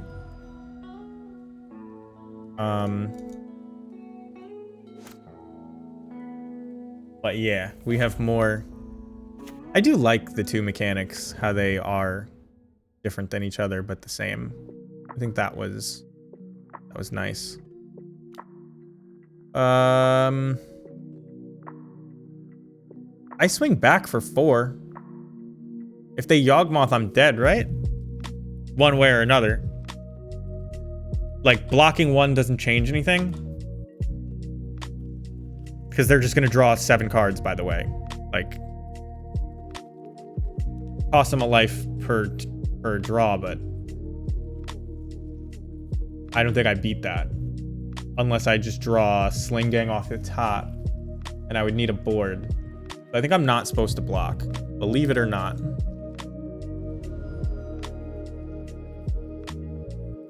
And now that I'm behind in life, it doesn't matter, does it? We're gonna thin the deck.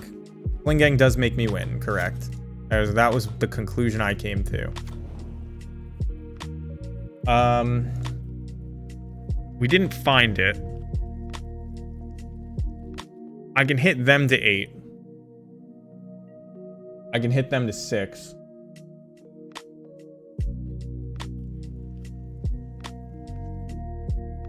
If they have another...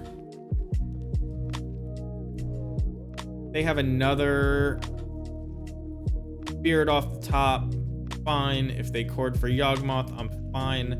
They Eldritch Evolution and hit me to 5. I am dead. Geralf's Messenger? No. I survive at 1, but I can't crack this.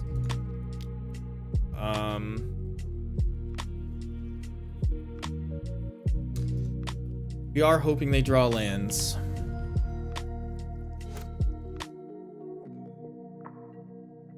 Let's see what you've got.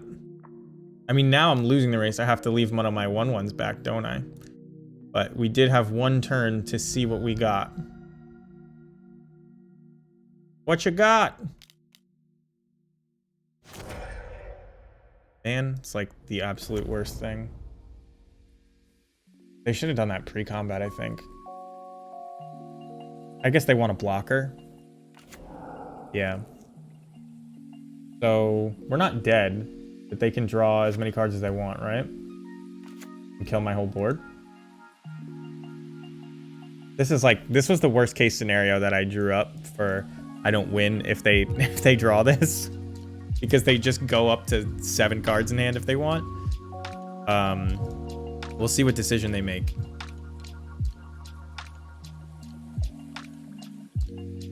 They can theoretically chord for 2. They draw it. Because killing this guy will untap him. They're going to see if they can find that. Literally Gristlebrand. Not wrong. You're so correct in identifying that this is Gristlebrand. Both start with Y, Gristlebrand and Yawgmoth.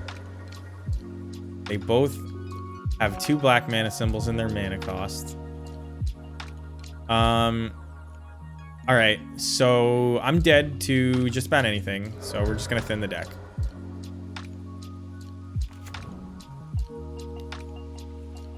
Sling Gang off the top. Huh. Now we have to chump. So, I mean, I'll play this because I'm chumping. Come on. Have them just draw 1/1s. Even if they draw stupid dorks, like, I don't think we beat that because they can just attacking them. All right. Yawgmoth isn't even a bad matchup. I just played super bad. There should be a ley line, and, well, I mean, our first hand had 3 ley lines in it. How could I keep that? How could I keep that? And then I kept a playable hand. It wasn't great. It drew. Awful. What did we draw? Your Boggart Harbinger? That's it? I think that's it. Like, literally. I put a Munitions Expert on top with my Boggart Harbinger, but the first hand was just looking so bad. There's actually a Pioneer deck that plays a bunch of or there used to be, at least, that plays a bunch of ley lines to get the pips to make Nykthos better. But we can let Yawgmoth through. There's nothing I can draw that I think wins me the game if I don't have 5 goblins. So I can only block like this.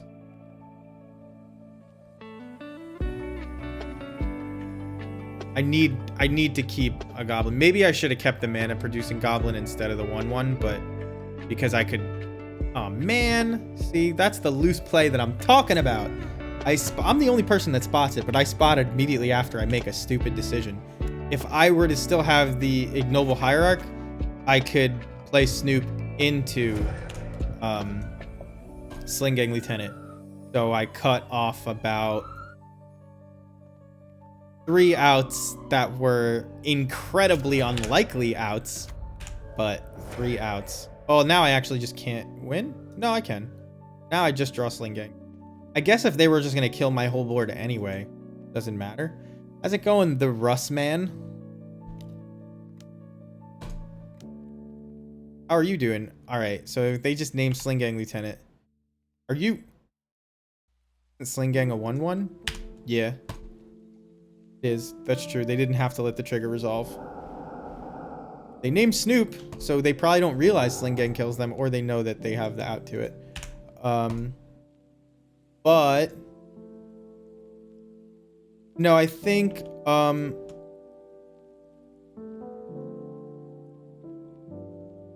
forcing them, because all their stuff was undying already, so they would have had to trade 1-for-1 with each of my guys, and then. But I think every win started with drawing Sling Gang Lieutenant.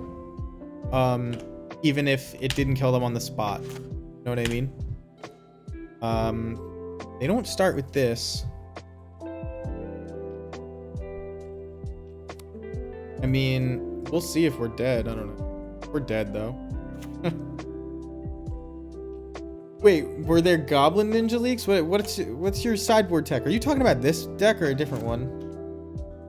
We're winding down this stream here. Actually, I'm gonna go for the 2, 3. I can't afford to just throw away. Nah, this is dead if they want. Just them flexing. Don't draw that card. bastard.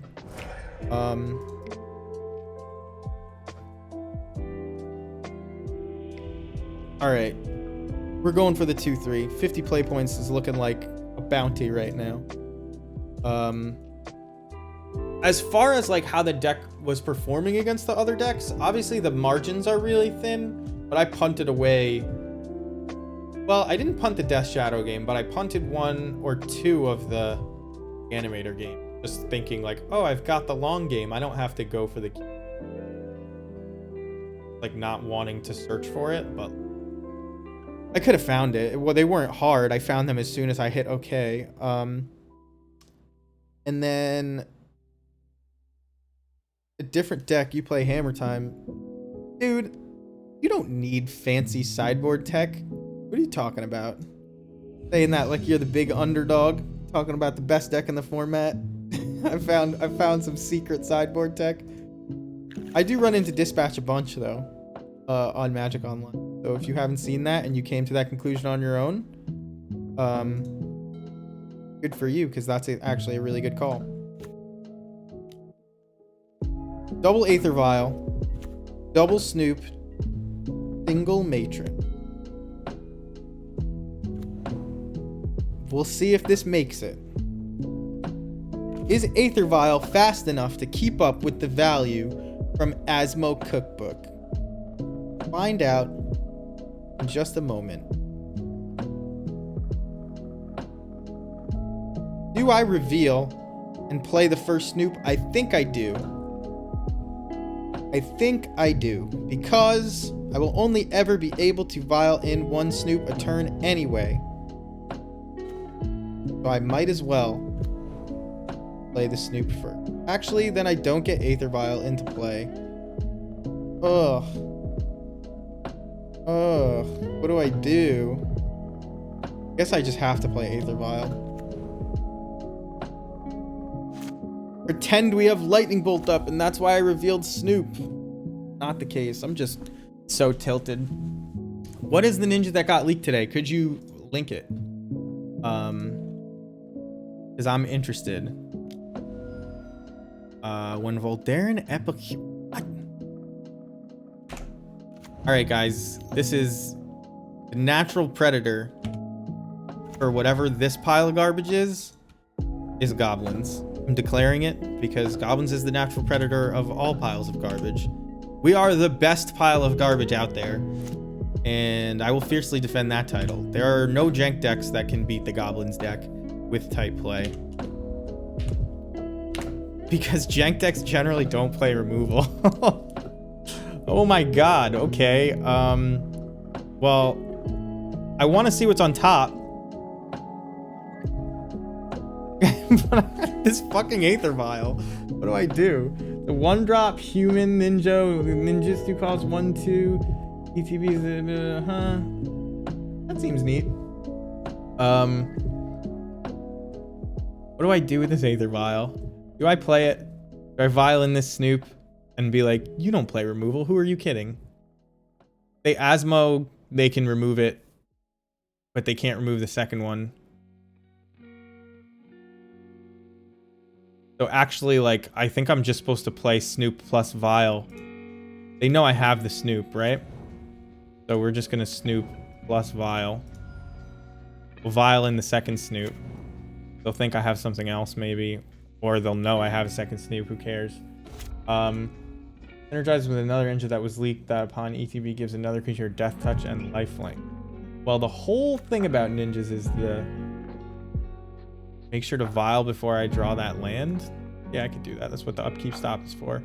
But we'll see if we get that far. They are dead no matter what. So, well, not no matter what, but they can't. They're gonna do some silly, stupid stuff.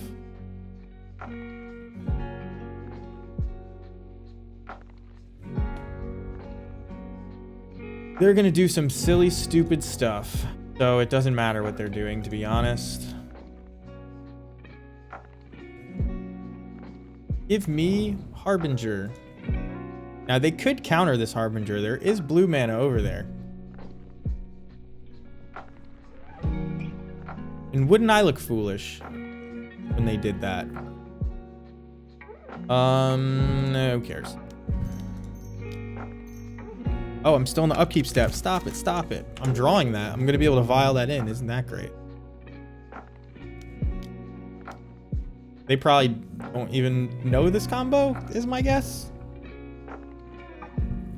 Playing Vampire. This looks like cards I've opened. I don't know. Has anybody seen this deck before? You copy the Death Touch Giver. Are you talking about for Modern? They do know the deck. They concede immediately. What is this pile? I guess I bring in Leyline. Definitely bring in this. I don't really want to Thought Seize them. This seems like a matchup where I'd like to leverage my graveyard, because I do think that they're probably going to try to bring in a shit ton of removal.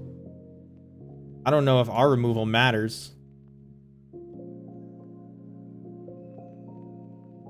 I think we are going to keep the Aether Vials here. If I ninjas it. So I do think that there's a good ninjas deck in Modern that is making its way in. These Aether Vials. Well, the Aether Vials are going to give me a lot of mana, but if I'm playing Patriarch's Bidding, I want the Skirk. I'm going to shave one Hierarch, and man, you know what? I should probably shave another Harbinger. And then leave in the Hierarch. They're definitely seeding like a blue-black rogues ninja thing. I mean, it's so close to being there already. I guess we keep this. I hate this hand. This is like... I'm mad. I'm mad that this is a hand that my deck can produce. But... okay.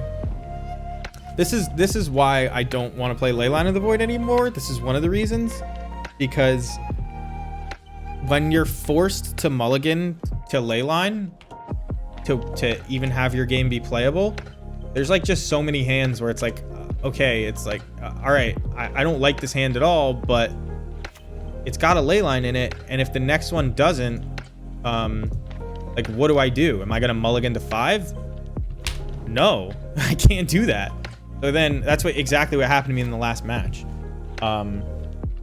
So like, so many of your games you just start way behind, and if Leyline doesn't just slam the door shut, and it doesn't in the matchups that we're playing it in, like, why do it? So Asmo here, like, these are tough matches for us to beat. This was the hardest, like, right when Modern Horizons 2 rotated in, got printed. I don't know how else to put it. These were like the hardest matches. I don't think there's any way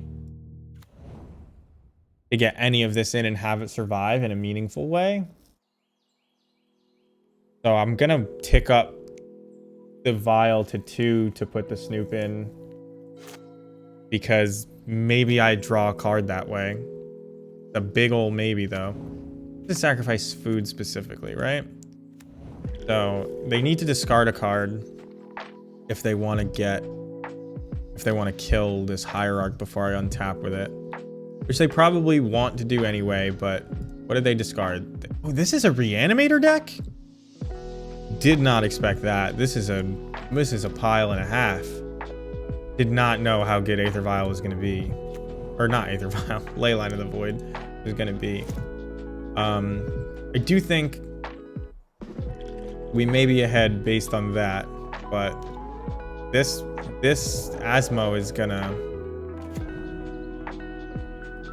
actually cause a problem for us, you know.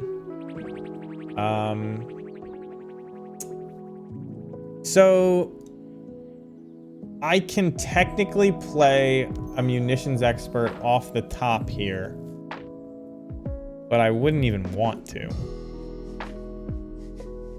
If I Vial Snoop in after the Vial picks up. I really just want lands.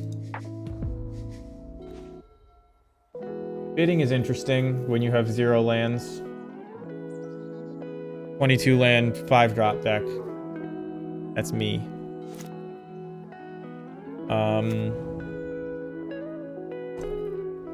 Man. Bidding, yeah, it becomes one-sided when you do that. So it's like better. I didn't even know they were a reanimator deck. No, we have not cast bidding. We were 1 turn away from casting it, as is always the case with any far-fetched plan. You're always like, I could have done it next turn. But we were 1 turn away from casting it, and then they dismantled our mana. I think that was the Grixis Death Shadow match that happened in. We put Snoop in. We only have 1 food token. Matron's on top. We can't even play it. So we're going to tick up our Vial, even though this Aether Spellbomb is there. That'll bounce our Snoop, but at least we'll be able to play our Snoop. What are they doing? This is like the worst timing. Should have waited to see. But now I know everything. And I'm still ticking up.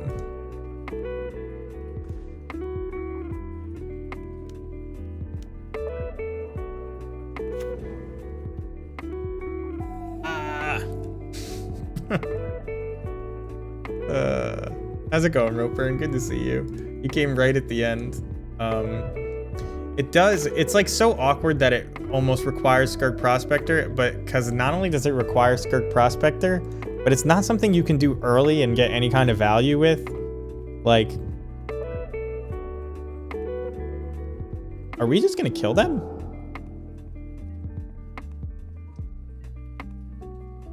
I'm gonna Vile Matron. No, we're not just gonna kill them. I don't think they want to discard the last 2 cards in their hand. This Asmo just... I talk about 1-card win cons. This 3/3 that also, you know, controls... So you think I try to draw 3 lands naturally? Insane. Like, I could get Skirk Prospector, but... Oh, you're saying... I see what you're saying. You can get Skirk Prospector and put... But they're at 17. They're at 17. You get Skirk Prospector, you Vial in Blingang Lieutenant, and then... It's not good enough, but if I had a Boggart Harbinger, it would almost be good enough.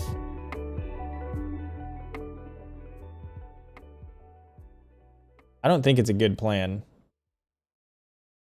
I am tempted to try it. I do have black. I don't have black next turn. That's true. But I have 2 black. I think I maybe am supposed to get Harbinger. If I can get Harbinger, I can Vial it in, tick up Vial for after vialing it in. I guess it doesn't matter when I tick it up, but so I can draw Skirk this turn, play Skirk, wait. That's pretty bad. Look at how hard it is to find lines that are even decent here. Because I can't even kill Asmo if they don't want me to, right? Well, I guess I could. If I kill Asmo, they got nothing going on. I think I'm just supposed to kill Asmo. I think I'm supposed to Vial in this Slingang Lieutenant and then play Munitions Expert and then do the Skirk line for science. It's a decent idea. If I wanted more Snoops, I could just play Patriarch's Bidding. And like, what's gonna happen is next turn, I'm either gonna play Ringleader or Slingang.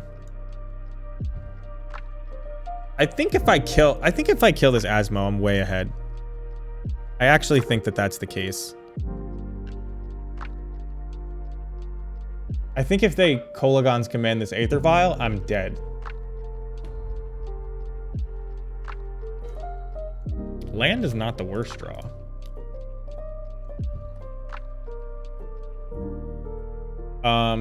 So if I Aether Vial in the Slingang Lieutenant, they cannot prevent me from killing Asmo with just Asmo.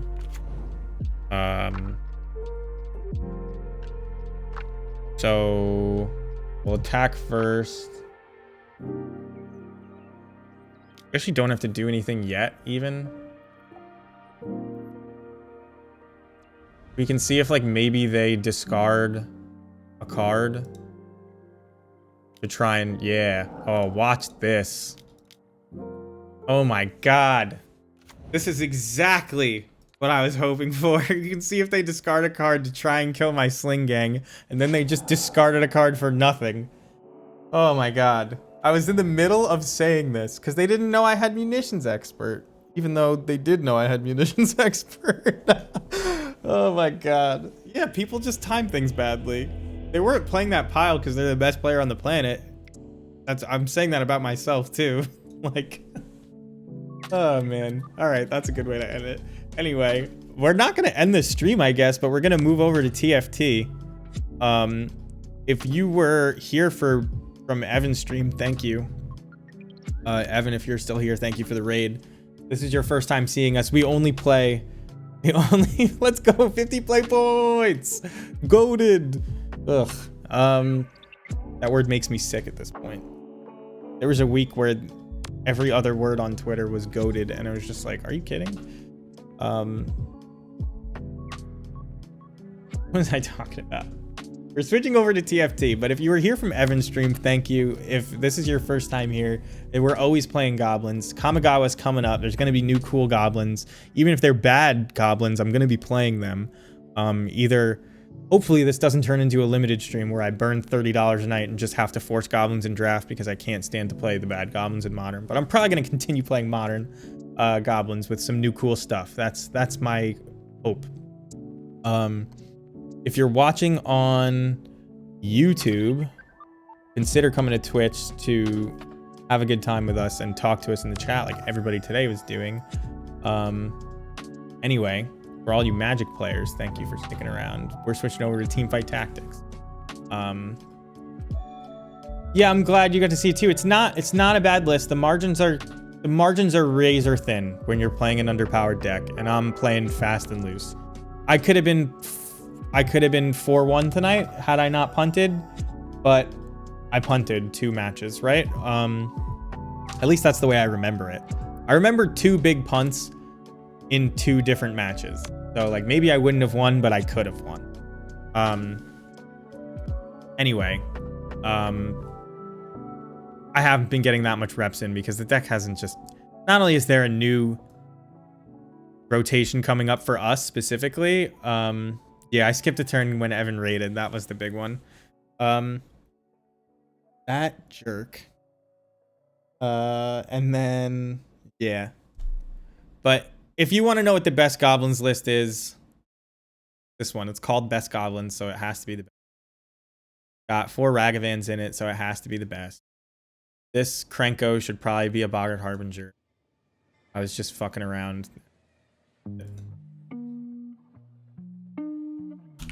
Chandra can hold her own versus Omnaths and stuff. Like, she's just really good, and she doesn't get hit by a Fury after the first turn. She doesn't get hit by Solitude. She lets you play Lightning Bolts. Like, she lets you play Ragavans. She pulls your Munitions Experts off the top after you Boggart Harbinger them there. So this card stops being as bad. Chandra's just really good. If I could fit a third one in here, I would. And maybe this Battlecry Goblin comes out. Doesn't work with Ragavan. But consider this deck. And she ramps you up to Fury on 5, which is why we have this Fury in here. You play your Chandra on 3 mana, play a land, now you have Fury. It's just great. There's a video, an old video at this point of me playing this, but yeah. I mean, how cocky is it that we don't play Lightning Bolt? Right? Our deck is just too good for Lightning Bolt, one of the best spells ever printed, and we're complaining about how our removal sucks all the time. Probably just be playing Lightning. This is my recommended list. And if you're looking to have a good time, for you Goblins fans that are still there, as we boot up Teamfight Tactics, this is a lot of fun. This Yorion Goblins list, they're all in the Stream Decker. Check them out. Yeah, just Ephemerate basically is the only addition. We're playing Ephemerates and Pyre of Heroes and more lands, and then an extra copy of a couple things, and it's good. It's like, at least it's fun to play. You feel like you have agency, as opposed to like weaving your way into getting lucky. Anyway, let me switch scenes. FT.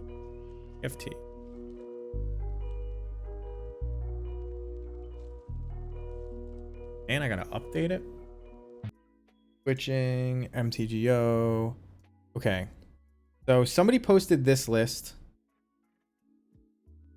and then I pulled things out of the sideboard and into the main because I thought that I would want them main. I don't know exactly what's legal in Pioneer. I know it's everything since cons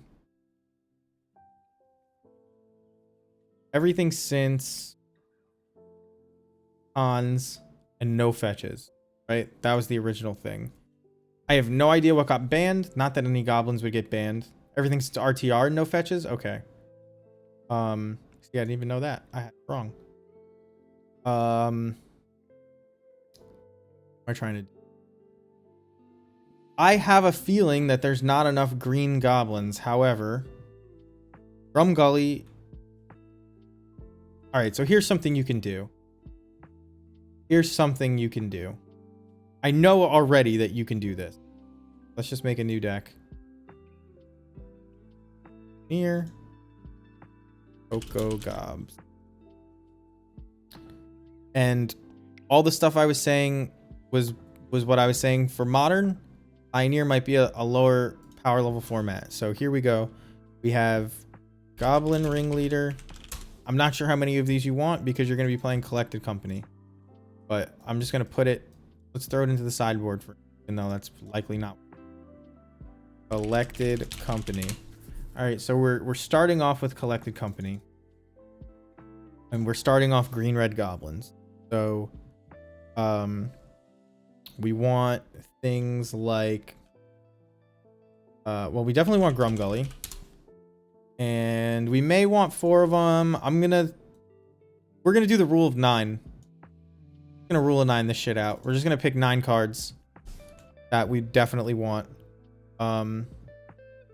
Putrid Goblin is not in it, right? Are there cards that say persist on them? Yes. But no. Okay. Are there cards that enter with -1/-1 counters? Yes, they're all from Amonkhet. Well, okay, that didn't work. If it's gonna be... Well, is Matron legal? I don't even know if Matron's legal. Apparently Matron's not legal. I know Snoop is legal. We're just gonna test this out. I know Hobgoblin is legal. I guess that's the Spanish one. Is it Hobgoblin Bandit Lord? Yeah. I know that's legal. This guy is probably good.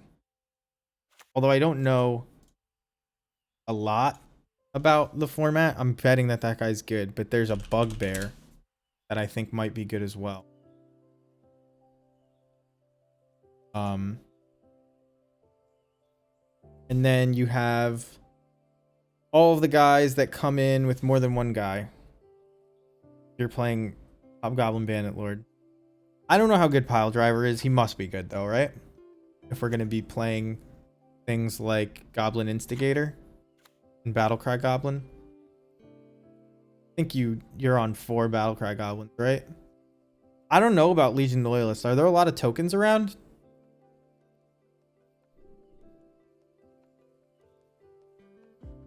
I wonder.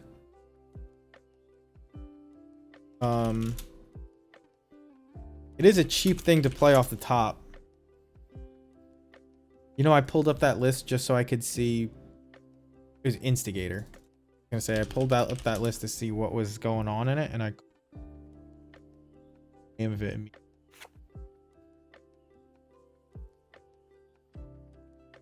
This is not good enough.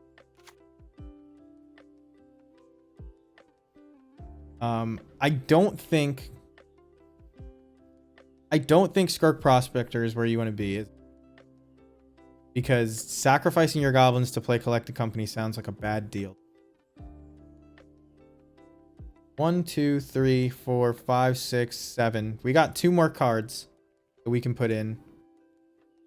Battlecry Goblin and Pile Driver would be it.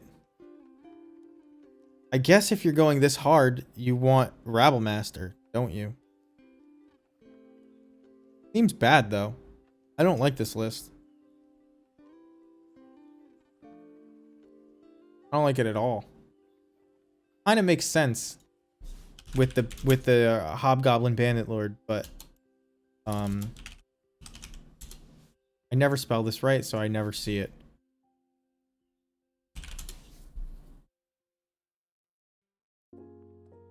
Like, these actually all work together so far. Only thing that doesn't work together is Coco, but it does. Isn't there a goblin that dies and leaves a goblin? That's 1 mana? No. No, it doesn't. It attacks and does damage. I don't want any of these. I think I might have also been thinking. I would play the fixed Rabble Master.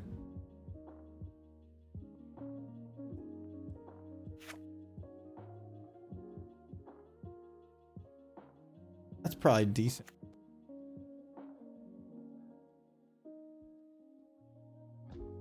The reason you don't want to play Rabble... Why do we not... Can't play this guy in red, but I do want to play him. I mean, Crater Maker is probably just good. Rabble Rouser, Bloodthirst 1. Red, attacking creature gets +X, where X is Rabble Rouser. No, Rabble Master. I I read the whole card before reading what you typed in. I don't want to play Rabble Master because it forces your goblins to attack, right? Maybe we don't want to attack. Although this list makes it look like we just want to attack. But we're not even good at attacking. We're playing Snoop, right? Like, Snoop is not the kind of card you put in your deck if you're just attacking. You want a lot more haste.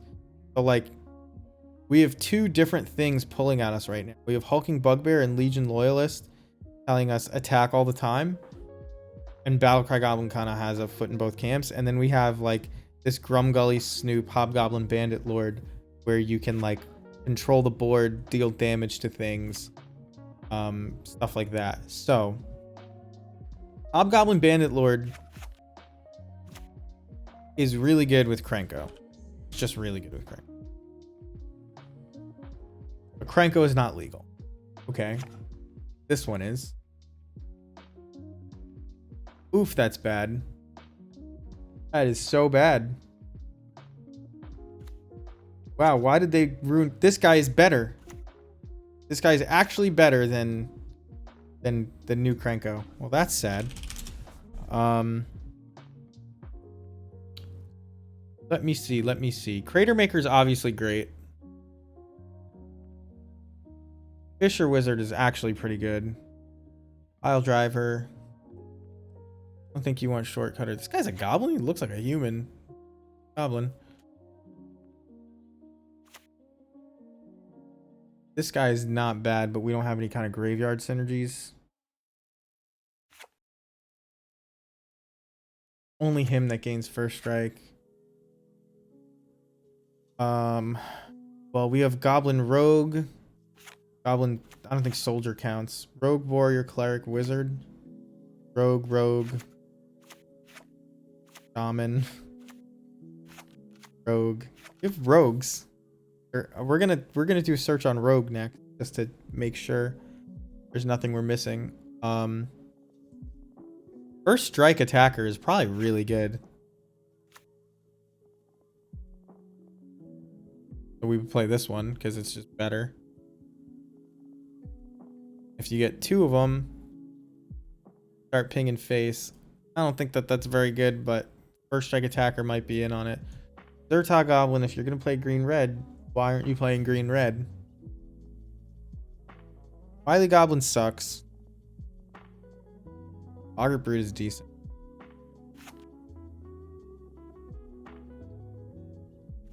Sucks. Here's Rabble Map. I don't want to play it. Yeah, Zerta Goblin is a 3/3 or a 2/2.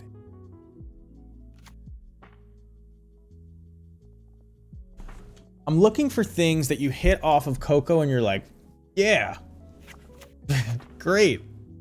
I'm excited. They don't have to be great. And they can be a little vulnerable. But that's terrible. This is bad. I mean, you can play War Chief. And War Chief is probably pretty solid, actually. So maybe... That's way too many 3-drops, though.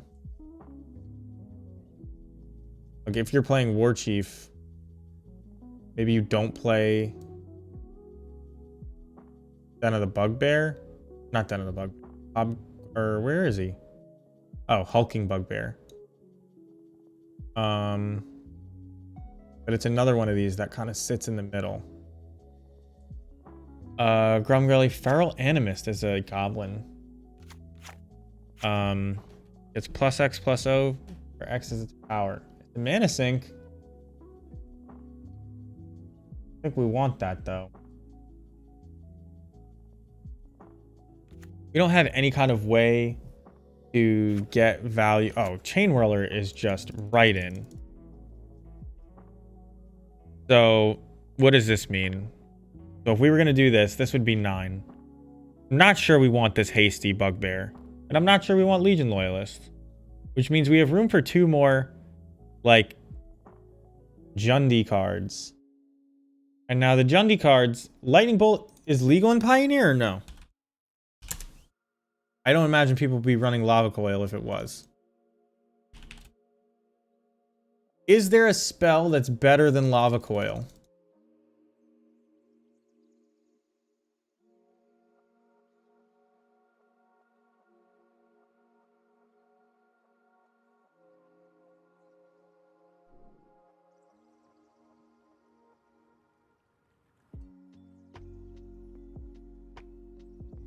In red and green.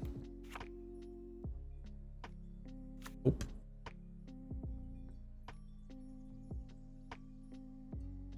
Flame Blessed Bolt. Nope, not playing that card. It needs to kill creatures. So here. I have blue-red phoenixes, so I know that like people are playing that card. But also blue-red phoenix is the deck to beat.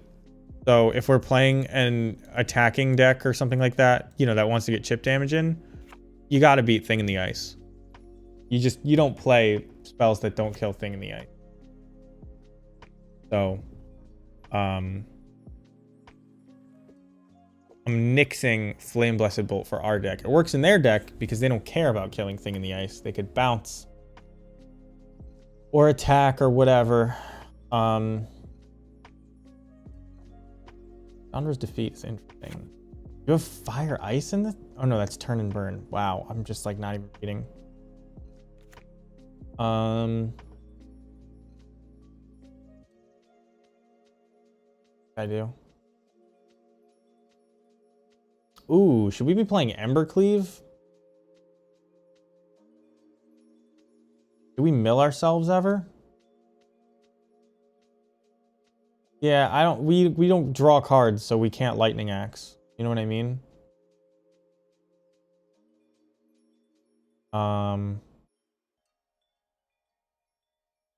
Mugging is... See, this is what you play in a Goblins deck, just by the way.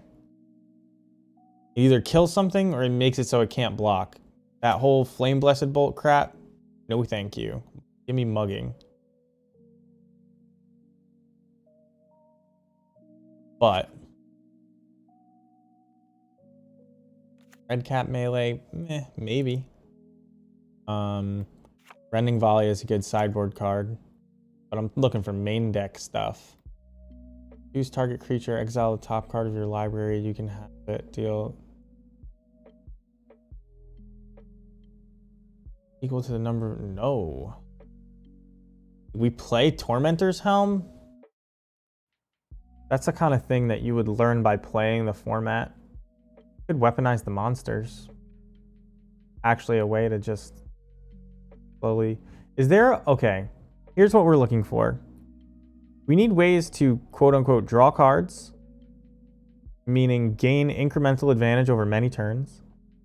Doesn't have to actually be drawn cards. We need ways to kill big things, like Lava Coil.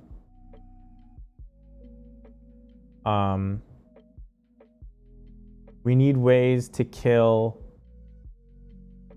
players, if we can.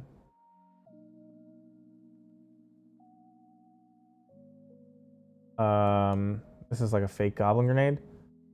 Crater Maker, go for blood. Ooh, and it cycles? It's actually not bad.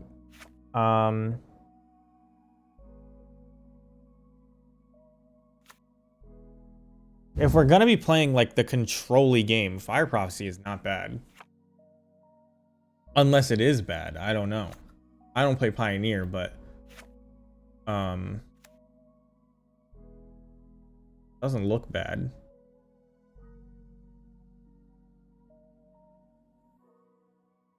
Incendiary Flow?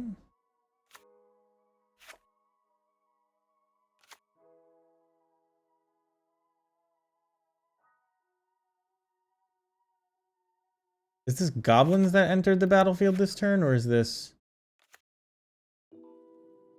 We can't play Krenko.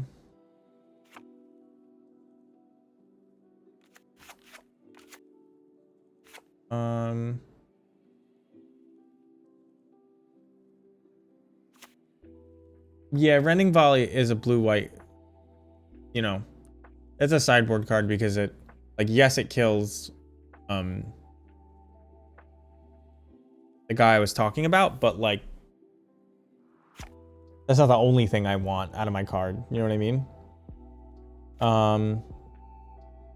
I would play Roast before I played Rending Volley probably, but I don't want to play either of those. Main deck. What is this? That's interesting. Can't be countered. No. Could just be Thundering Rebuke. We could just go up to 4 Lava Coils. What does this do?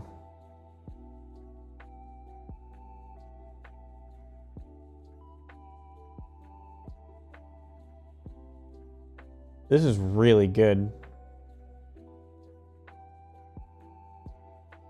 I would build a deck based on this guy. I love that. Probably really bad, but I like it. Oh, we should probably be playing Searing Blood if we're going aggro, but I don't want to go aggro. We're looking for like slower stuff. So when we draw our card, we want it to actually kill things.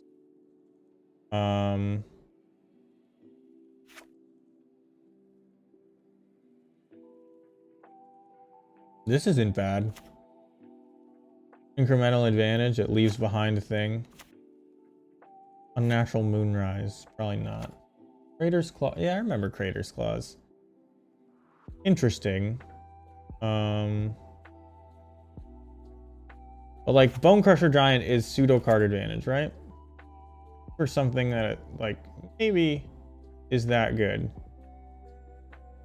And maybe it's just Bone Crusher Giant because you can hit it off of Coco. That could be. Guy's a combat trick. And it's pseudo card advantage. But you gotta hit him. Which means that you want first strike. We don't have any first strike, right? This has first strike. The joke there is that you blood rush before damage on your first strike creature. Well, you could blood rush on anybody, but you blood rush before damage. Now it's in your graveyard. You deal combat damage to a player, you blood rush again. You pay 3, you blood rush again. It costs a fucking million mana, but you can, that is like the situation that you would want that. Throw in. Oh, new Chandra is in this format.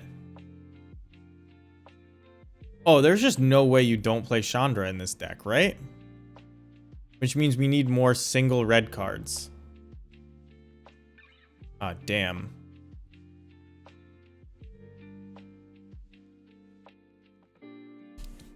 Mizium Mortars is not bad if you're playing a slow rolling game. Wow, this is already sorted by mana value. Damn. I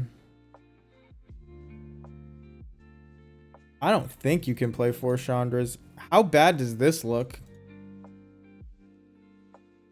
Is this unplayably bad?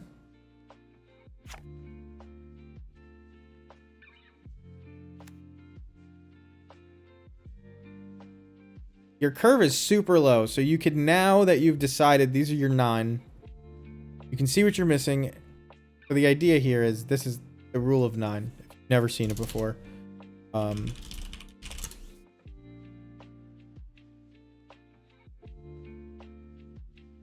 You don't care. Did they just give everybody? No. Happen to have a bunch of them.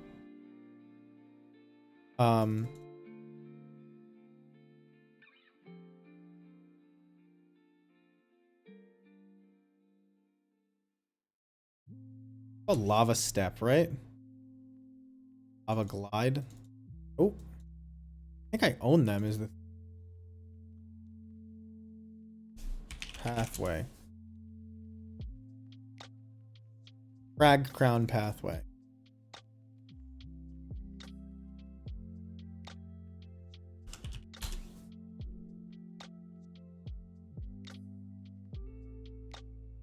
And you start here, right? This is a deck. It's a playable deck. The ratios are right.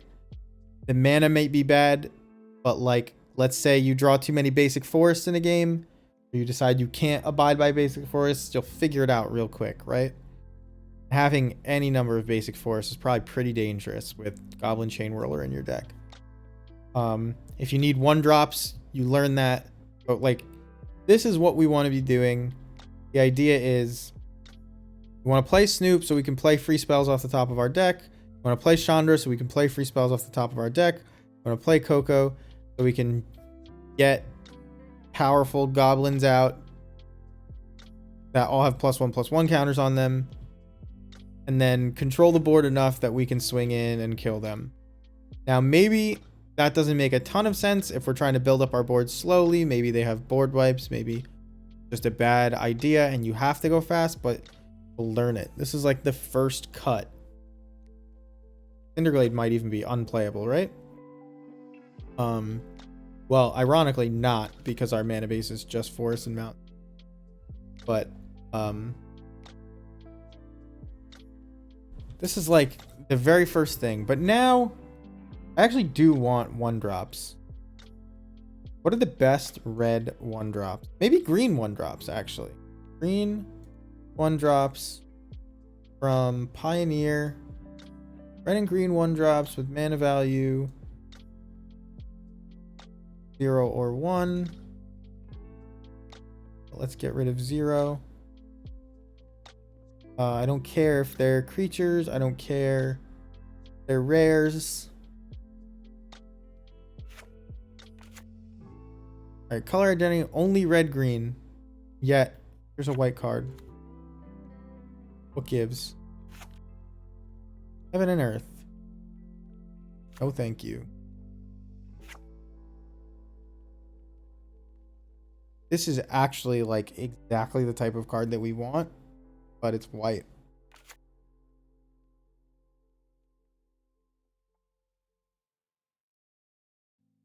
Good play, Bomac Courier. Actually really good.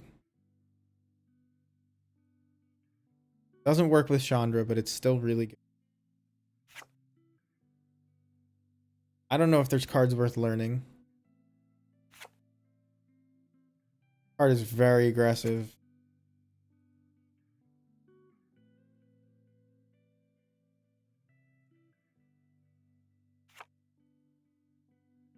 No.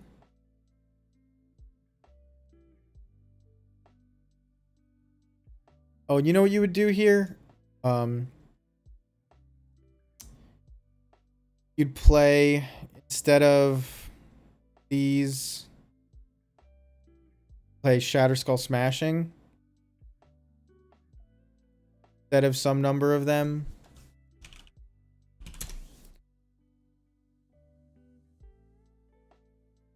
And you would play, oh my god, what the hell is it called? Deal 1 damage. Comes into play tapped. Not Blazing Volley, but it's close. This one, Spike Field Hazard. Play that. Probably not 4, but you'd play it. Let's pull out a Forest. Pull out a Cinderglade because they're getting worse now. We're at 23 lands now. Wait a minute. How do we end up at 19 lands? Move too many. Oh no, the Shatter Skulls are over here. We're 23 lands now. 3 too many cards. Probably a couple too many Chandras. And we probably aren't even playing these Bomat Couriers, but I'm just checking.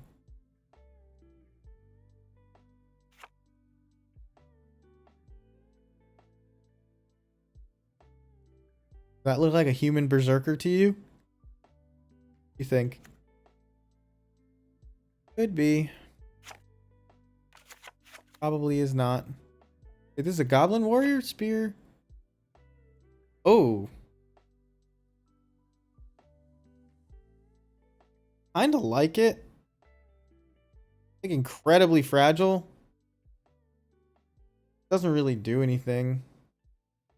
Play it for free off the top, but that's not a good enough reason. That.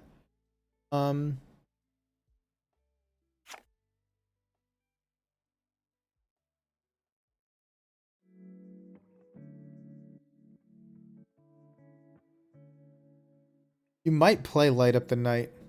You're really playing Chandra. This is like Prismatic Ending. Right? Or Stomping Ground? That's true. That card's modern legal? You got it. Apparently I'm doing something because the mana value. And I think basic forests probably pretty much are unacceptable. With our only thing that costs green right now is at 3 mana and 4 mana, and we have 1, 2, 3, 4, 5, 6. We have 10 green sources. We may need more green sources, but I'm sure there's other non-basics that we haven't approached yet. Okay. I want better red and green 1-drops still. I have a hard time believing that this is the best that they can come up with. Wait, this all changed. Like maybe we want to play. Oh, are the Looty Booties 1 mana? And do we have Squee?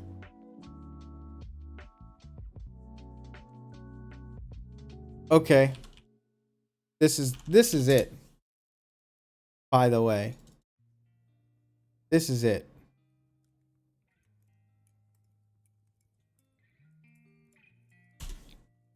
Oh, but we don't have that squeeze. Not it. Yet I said anything. I'll show you what I was gonna. This is a great combo.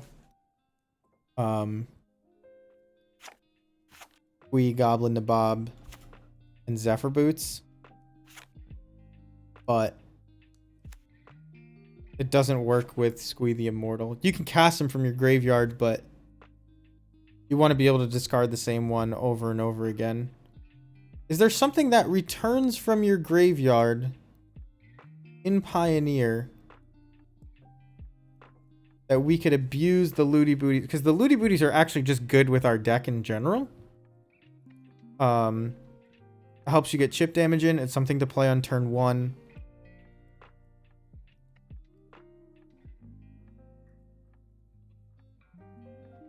I mean, I don't know if you play 4, but this isn't Pioneer League. But what's going on here, and why am I seeing all this bullshit? Again, format Pioneer. Flamewake Phoenix is good. So I actually I brewed this deck a while ago because I wanted Grim Wanderer to work. This deck is terrible. This deck is really, really bad. It's like a bunch of kill spells, a couple cards that want you to discard. Blood Rage Brawler wants you to discard. And then like a bunch of Phoenixes. The balances are just all wrong here. All wrong. This was really, really bad. But there's Flamewake Phoenix for you. We're not gonna have power creatures with power 4 or greater, but it is something you can Coco in. And it recurs itself.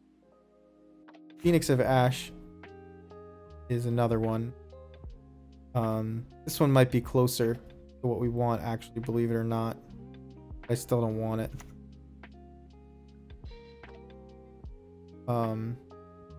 I bought this a long time ago, damn. It's so terrible. It was like, I couldn't win a game in the practice room. What else we got? What else we got? I really like the Looty Booties. I want something to work, but it needs to like more or less come back automatically or just still be castable from your graveyard. So there's like the split cards, which are like bidding earth type effects, I think. Oh no, did I just freeze everything?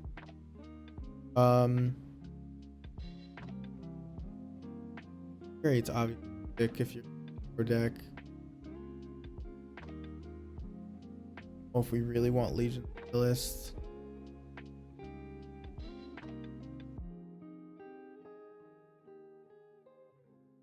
I like the Looty Booties because they just come into play on turn 1 if you want them.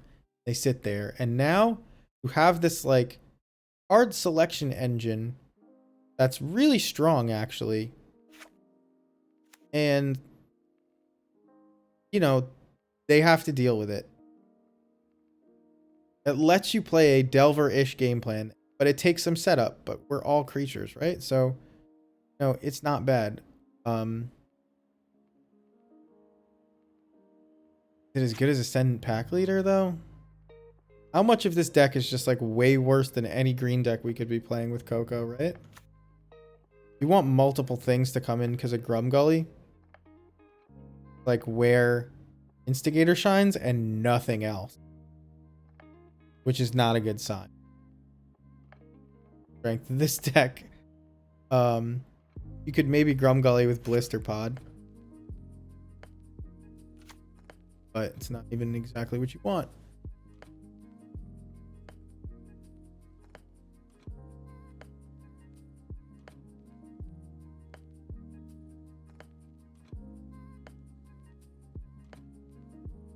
You can build an elf deck with probably better.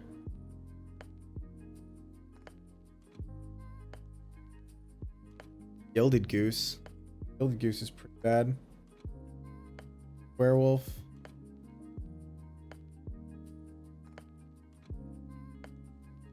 this the guy that kills the enchantments? Come back from your graveyard though. Like something. Oh, like this card. This card comes back from your.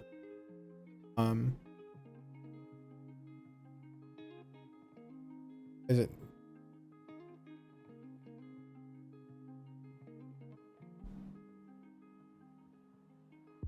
Won't let me. Is it the mana value thing again? Yes.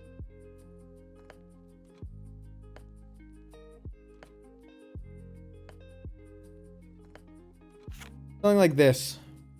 Really good with the looty booties. But goblins no longer have an artifact theme. You know what I mean? So like...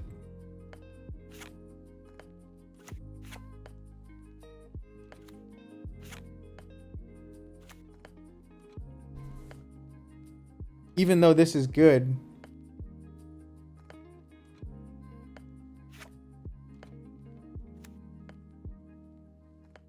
Let's see... We can find graveyard, red and green, 332. It's probably got to be a, not sure. All right, let's look at these split spells. I mean, cut is actually as good as Lava Coil, but I had it in my last deck and it's bad. Paste. Claims Fame is not bad.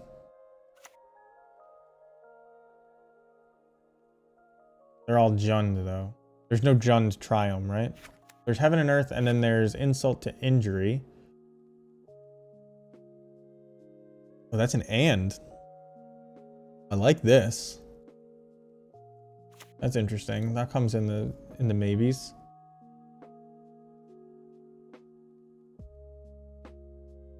Here's the other one. Struggle, it deals damage to target creature equal to the number of lands you control, and each player shuffles their graveyard into their library. That's not good. Things like Blood-Soaked Champion are good with looty booties.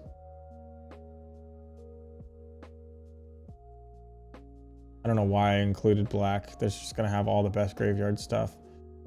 I want something I can cast from my graveyard. So it either has flashback or it escape. Well, that's awful. Deathrite Shaman's legal? Wild. Only a matter of time before that card is incredibly good.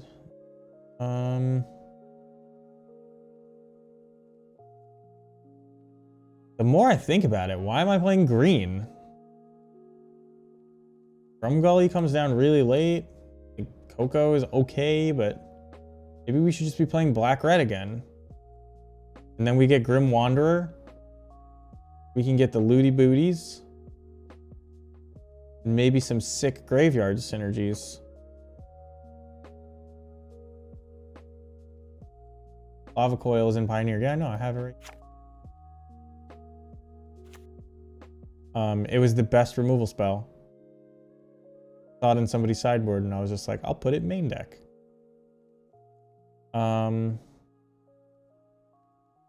Who are there goblins with escape? No, right? You would just play Croxa. Is Croxa banned?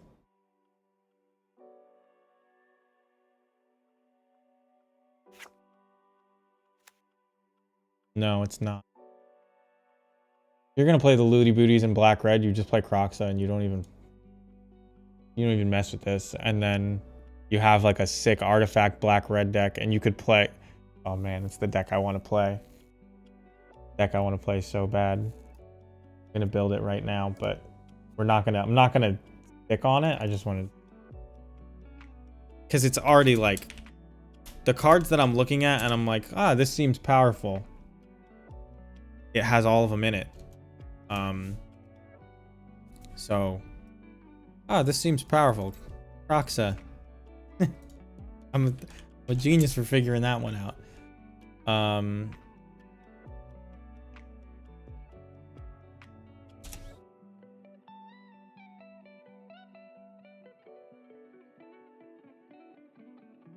What's the Curd Ape? The Curd Ape that looks at artifacts instead of curds. Like Tool Craft Exemplar or something like that. Oh, I spelled it wrong. I think that's the white one, but there's a red one.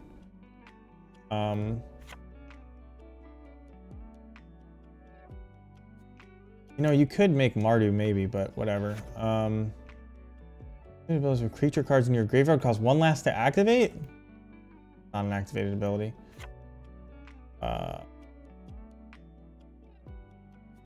Well, maybe, but probably pretty cheap. What's the thing's name? Innovator? Maybe it's Innovator? No. Definitely from Kaladesh.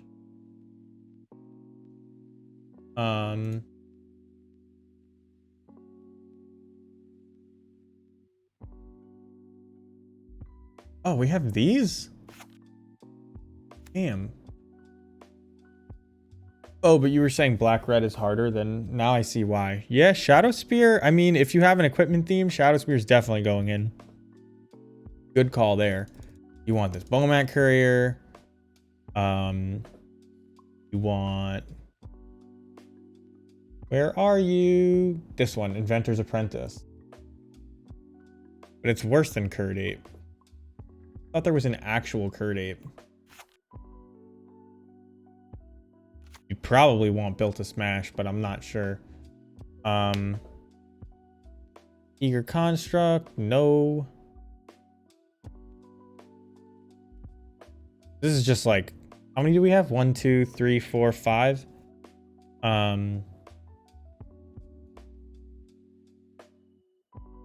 don't know if you play the Sky. You want more things that come back from the graveyard than just Scrap Heap Scrounger, and I'm sure they exist.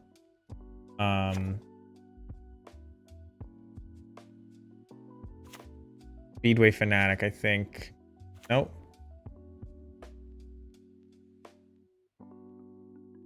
Whenever an artifact enters, deal 1 damage to each opponent. Meh.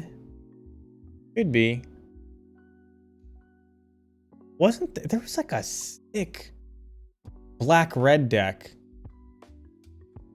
in Kaladesh.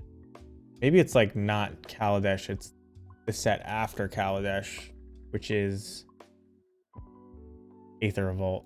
Yeah, Aether Revolt had a lot of great black cards. There's these implements, but I don't know if that's what you want. Where are ye? Oh, you get Fatal Push? Obviously, you play Fatal Push in some number. I don't know what. Maybe you play Shock. I don't think so. You could just play Renegade Tactics. We learned anything. Any cantrip that just says draw a card has even the littlest bittlest of value, you play it. I guess people play this, but I don't know. People play Heart of Kieran, but we're not going to play Chandra. There's probably something as good as Chandra.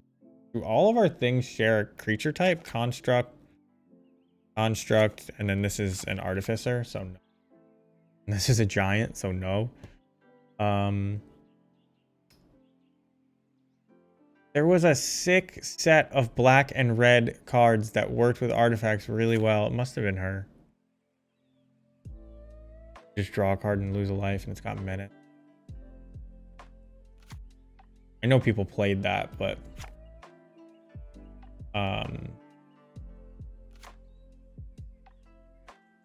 The Aether Chaser? I think we would play this.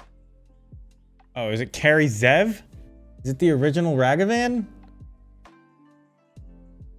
I couldn't not play one of these. I could look it up. I don't want to. But the card was Unlicensed Disintegration. And this card is just so good. Destroy target creature, deal 3 damage. Just like, it's gonna mess people up. Yeah, Bloodsoaked Champion and Dread. I think Dread Wanderer is the better one. Bloodsoaked Champion. Oh, this you need to have an empty hand. And the other one is Raid. But Raid is going to be easier when you have... Raid is going to be easier when you have the Zephyr Boots. Neither of these are really giving us card advantage, but they do give us board presence. Who can I return from my graveyard to your hand? Graveyard to hand. I can just keep doing it. Because usually that'll be cheaper and like abusable, hopefully. Graveyard to hand and is in Pioneer. Claim to Fame. We already looked at that.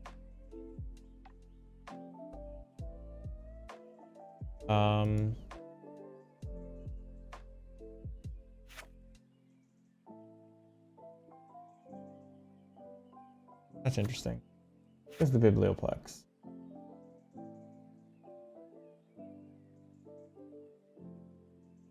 Interesting.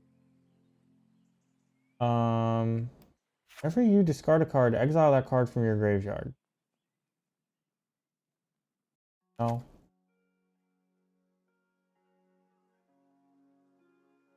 I just want like a thing.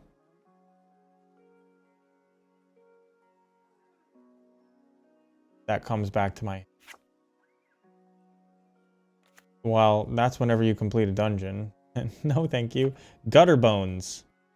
Here you go.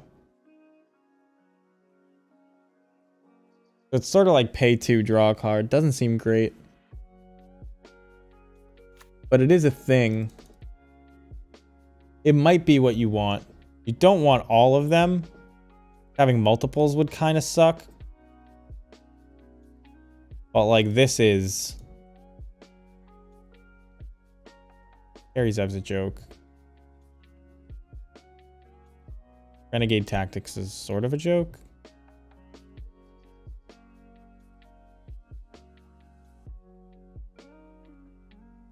Can you run this with 21 lands? Is that possible in Pioneer? Can you have all your removal be on 3 mana? That... Oh no, I guess we have Fatal Push too. Fatal Push is sick. Omen of the Dead... I want the card itself to return from my graveyard to my hand. I don't want to have to spend mana on it and get it onto the battlefield and return cards from my graveyard to my hand. You know what I mean? I want it to function out of my graveyard. And that's what Gutter Bones does. There's probably a couple more that do that. Like, is Vengeful Pharaoh in this format? I don't remember when that got printed. No. None of these.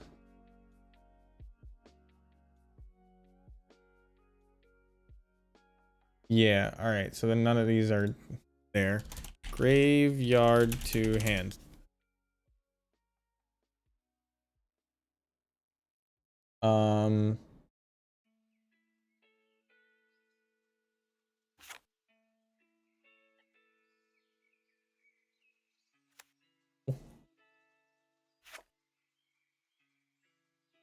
No.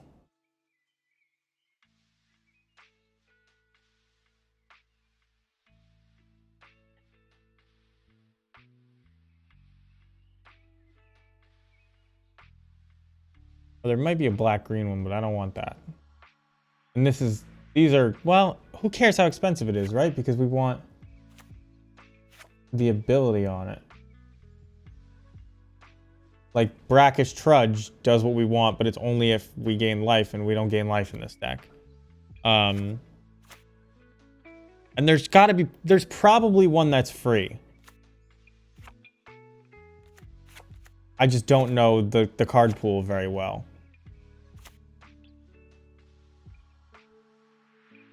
You probably have to do something, but it might be free. Like this. When you surveil, you can pay 3 life. And we would be like all over that. You know what I mean? We'd be all over that. Now we're not surveilling, but that's the kind of thing that you want to pair with this. And we have all our artifact synergies. We probably don't have as many artifact synergy. We have too many of these Dread Wanderer things, right? Like, we want more artifact synergies, but this is just an idea. I'm sure that there's something else. Polygon's Command definitely goes in this thing. When I say definitely, I mean maybe. But they're the same thing. Like, Bomat Courier's pretty weak, right? Like, you can draw a bunch of cards, but it's pretty weak. But if you can Zephyr Boots up your Bomat Courier, it's better. Oh, what's that thing that you can cast from exile? Can you cast that from your graveyard? I guess you don't want to cast it, though. We want it back to our...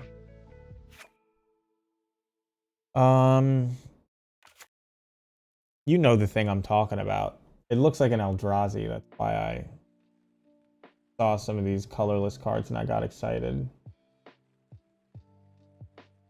It is an Eldrazi. It doesn't just look like. Dark Bargain. Enters the battlefield, it explores. Like this. I mean, is it just... Are we... I knew this existed and I avoided it at the beginning. Because, like... Who cares? We're not going to have that many artifacts, but, like... That's 12? There might be a way to, like, leverage that further. And that is the type of thing I'm... Like, that's free. You're just playing something else. Skyclave Shade, actually, maybe. Because you can just play it from your graveyard. You're right.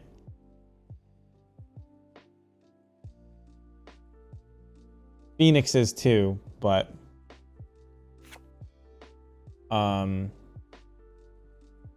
I've tried the Phoenix plan and it doesn't work great. I'm just looking for, like... I was hoping that there was a removal spell that did it. But creatures aren't bad. This has madness.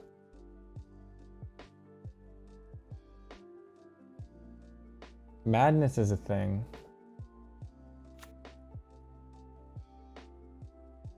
Should be looking at madness as well.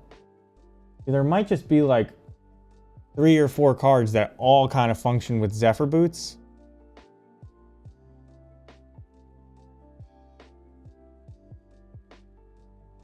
And then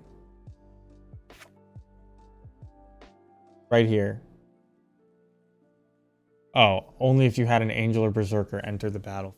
How terrible is that card? Well, this has fake madness.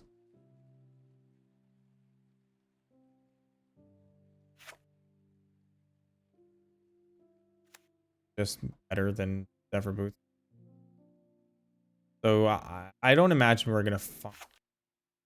Although there's also that Pelucranos that you can escape. All right, so there's a couple things we have to search now. We have to search flashback. We have to search escape.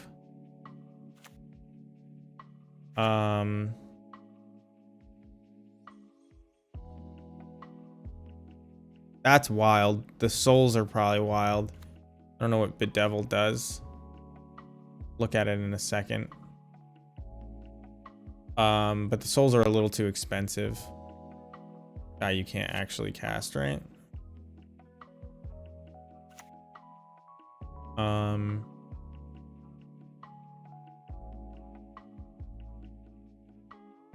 right, so we went through like just about everything. Oops, keep doing that. Meet black, red, flashback, and then we'll do escape. Because I was originally looking for. It's like almost exactly what feels dim. Actually, we don't have ways to stack it. Interesting. It's not really good enough. What about that card?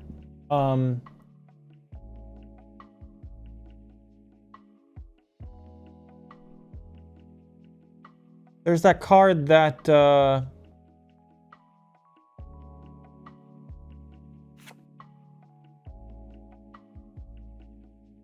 this is probably good enough. To be honest. Oh, there has decayed.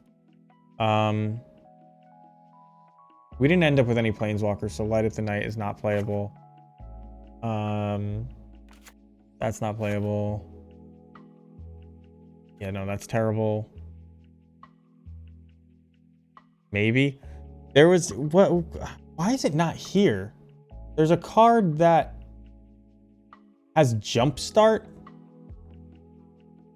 That's why, because it has Jumpstart. But it's not Jumpstart. It's Are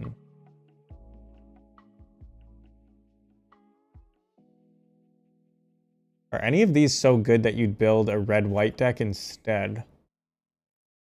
This could be, actually. Or red-green or something. I forgot about Jumpstart. Is it not called Jumpstart?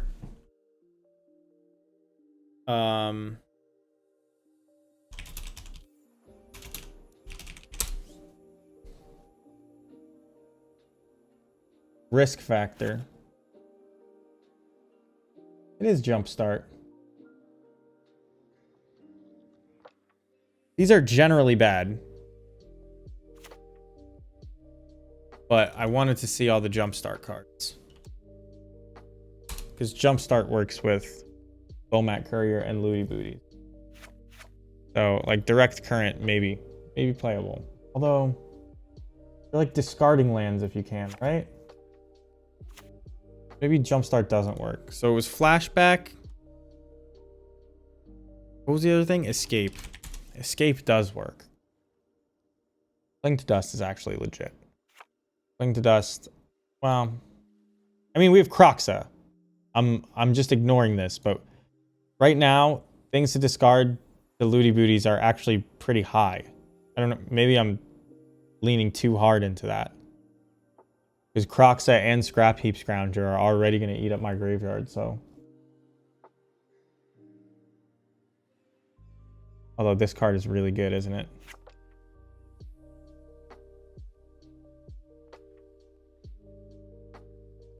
Yeah. That good. Oh, the Ox is pretty good. I bet you'd want to play the Ox. But you wouldn't want to play a lot of them.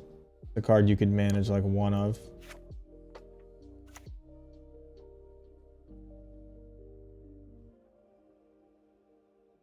And this is interesting. But it's so bad. You just draw it. It's cool if you could just have it in your graveyard, right? But Crocs is just way better than that. All right. Okay, we have Croxa. We have...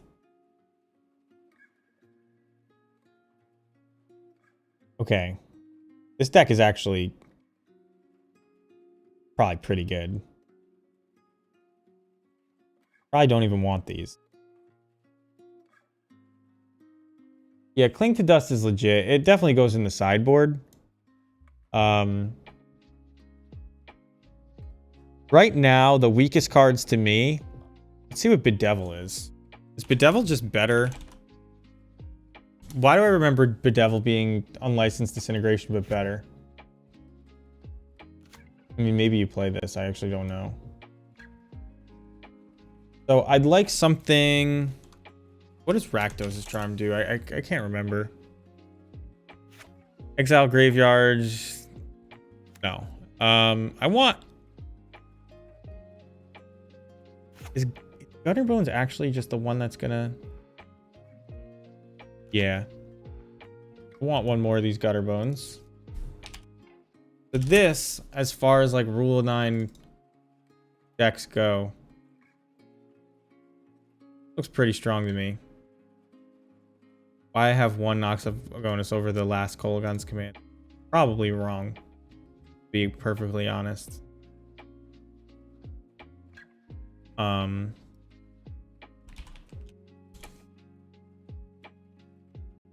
I bet that with removal instead of some number of these weaker threats, this would be a really, really good deck.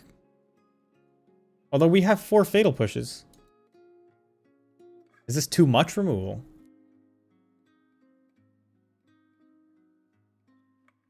Are these threats just too weak? This is just a 2/3. Are there better threats than this? Probably.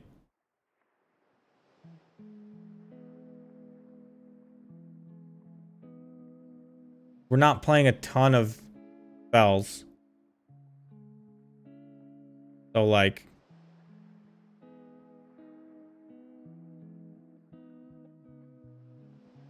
This is probably legit.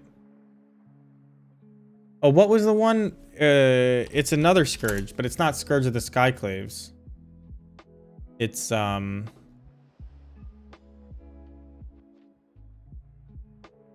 Eternal Scourge is the one I was talking about that you can cast from exile, but...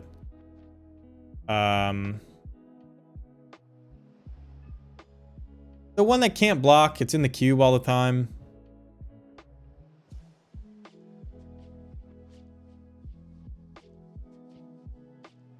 It's a spirit?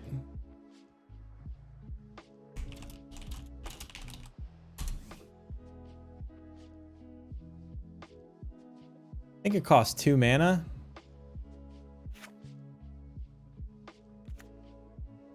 I'd never seen that. What is Oathsworn Vampire? No. Skyclave Shade. This probably goes in. This card is probably too good not to play.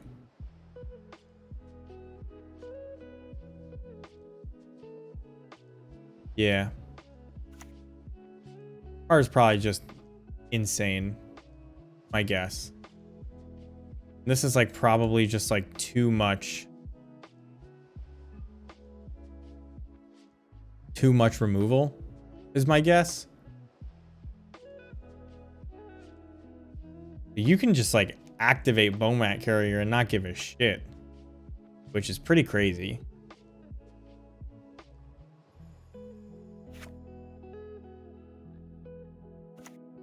Too much. I'm not reading it.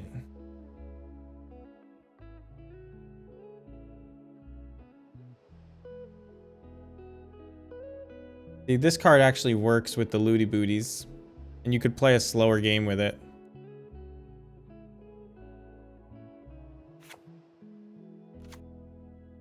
Is that card that becomes like a 4/4 when you have enough instants and sorceries and exiles things? Was that printed straight into Modern, or did that ever see Standard?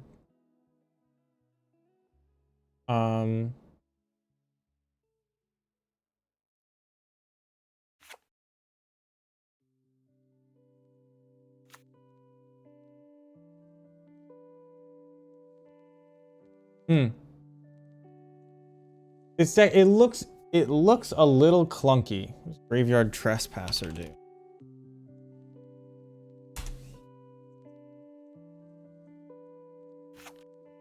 Costs 3, unfortunately, whatever it does. Too expensive.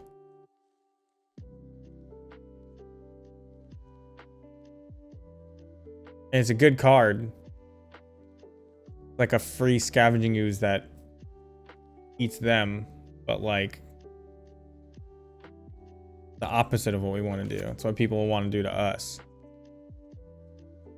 Like, are these threats? These are obviously bangers. These are insane. If you have artifacts, these are insane. I think Zephyr Boots is worth playing these for. Three power is a lot. 3 power on a flyer is a lot. Like,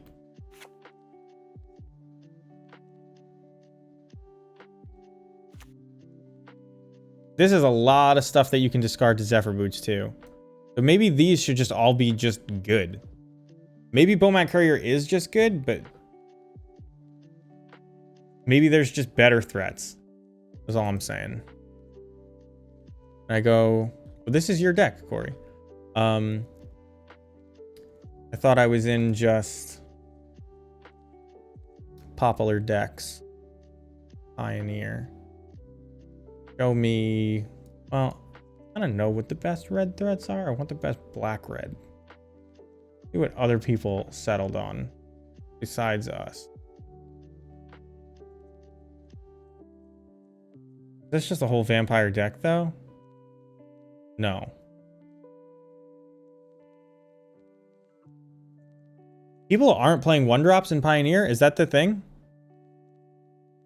The only yeah, they're just playing 1-1-drop. Okay, so we don't have to play that many 1-drops.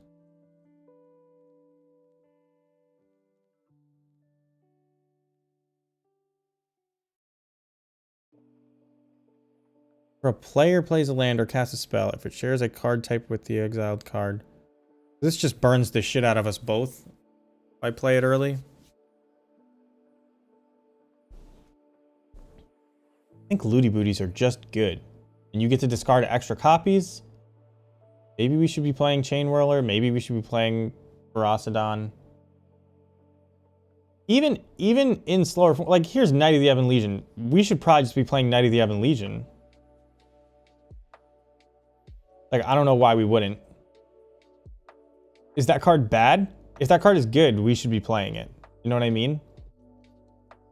It's something to do with mana. Like, it's just a fantastic threat. And when it flies and it has a bunch of counters on it, it's going to be even better. Gifted Aetherborn, probably not what I want to do.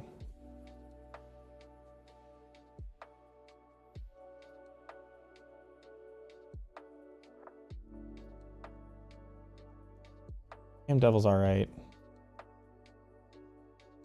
Yeah, I know that deck. Like there's the Blue-Black Rogues. Is that what this is? Like Blue-Black Rogues has great 1-mana threats. Not what this is. I can't believe that Blue-Black Rogues doesn't make its way into Pioneer. There must be a reason. Here's a Scrap Heap deck. They're doing the Dread Wanderer, Knight of the Ebon Legion, Graveyard Trespasser, Fatal Push. Oh, we should just be playing Thoughtseize. We should just be playing Thoughtseize. Like, get this shit out of here.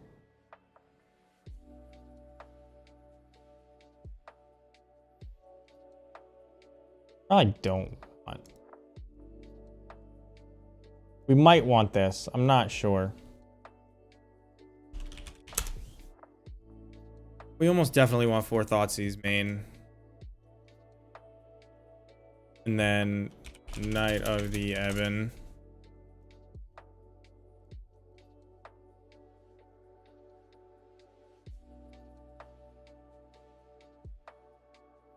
Why is our card count messed up? What do I have 3 of? Kolagon's Command. Okay. And I have too many cards? I mean, I think you can get away with a 20 land deck when your curve stops at 3, but I don't know. You don't need to, is the thing. With the double-faced cards. So maybe we fix that.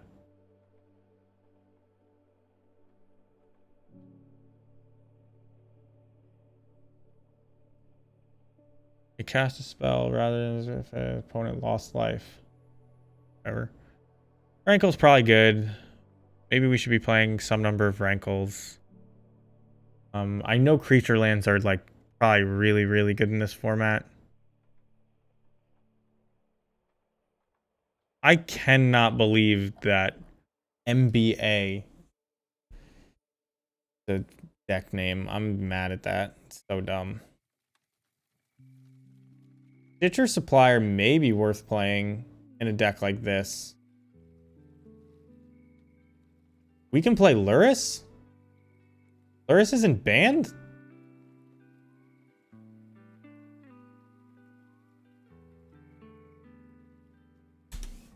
Well, guess what we're playing? I don't know why you ever would not play Luris. So that means if you're playing Luris, our deck just wants Luris already, right? Like,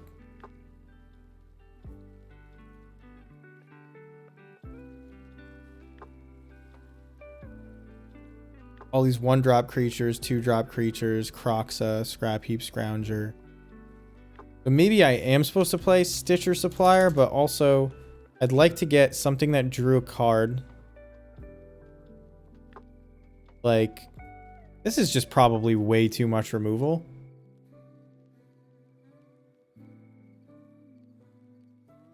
I don't know if anybody is aggro enough to warrant these 3 unlicensed disintegrations. And they should just be 4 Kolaghan's commands. But then you can't kill anything big. I don't know. It doesn't really matter what these are. 23 lands and this looks fine. The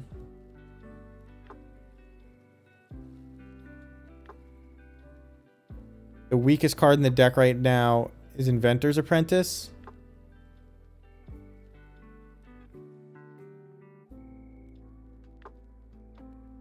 Is there a 1 or 2 cost black permanent that works really good with Luris?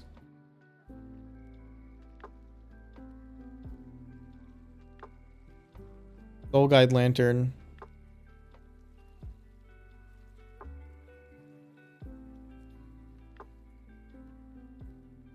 I don't understand how Luris isn't what everybody's doing.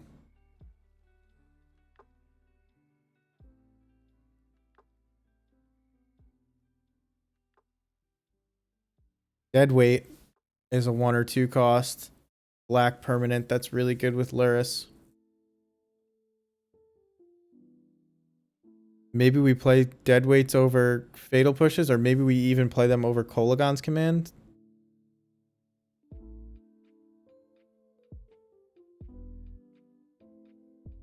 Stonecoil Serpent, you can play from the graveyard for 2 with Luris, I think.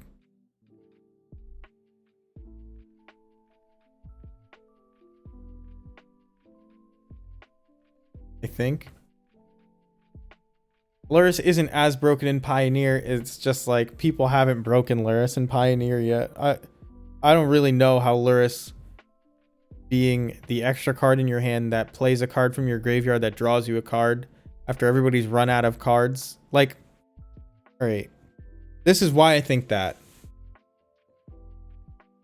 formats are balanced usually in a way that you are trading resources with each other, be it cards, mana, whatever, over a certain amount of time, and then eventually you guys are like spent. And usually, if you're legitimately trying to 1-for-1 your opponent and trade with them, you're both going to run out of cards. But then if you have Luris, you never run out of cards. You don't have to play it until they've run out of cards. It seems like It's never gonna not be good. Like, unless the cards are so weak. But we're not playing cards that are so weak. We're playing Modern Banger, Roxa, Modern Banger, Thoughtseize. Maybe these cards are weak. And that's why Lurrus isn't good. But if we find a card that draws us a card with Lurrus, then Lurrus is great again. Seems so good. I mean, we were already building our deck, and Lurrus just worked in it. Just want to see, like, who's got the card advantage Lurrus going on. Doesn't look like anybody's doing that, but it does exist because Lantern exists.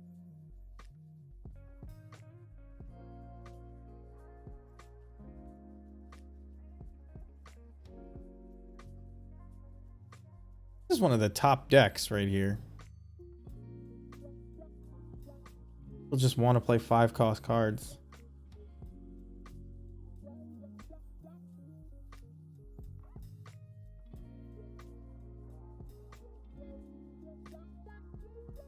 And I don't know a lot about the format, but like,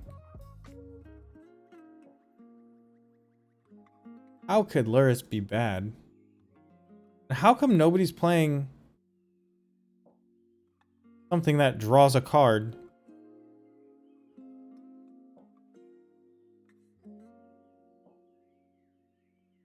Like, I know it exists.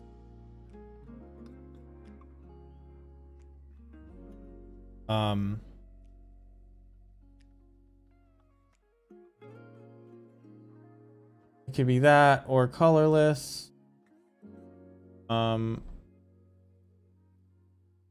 This or colorless.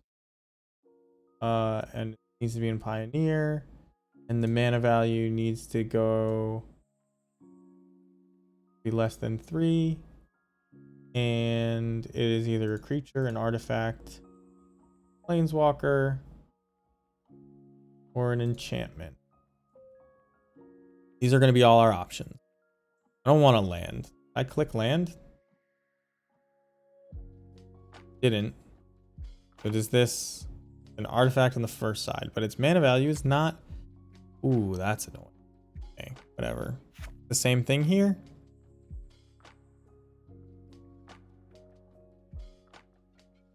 This is a discard spell that actually costs 4 mana that you can play with Lurrus. Pretty interesting. I don't know. Heirloom Mirror.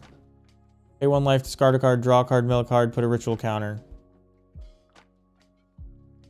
Not great, but it's something. Cost 4.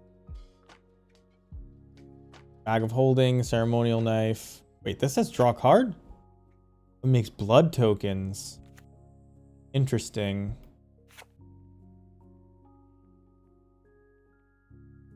Costs 4 mana to draw a card. But you've already paid 6 for Lurrus, so it's like not like that crazy. It could also just gain you life. Well, this is a damage and a card a turn.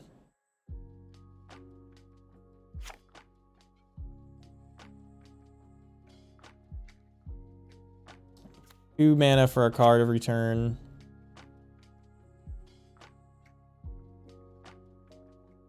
Well, definitely not that. Grappling Claws may be playable. Definitely not. No. Soul Guide Lantern, probably. Best one.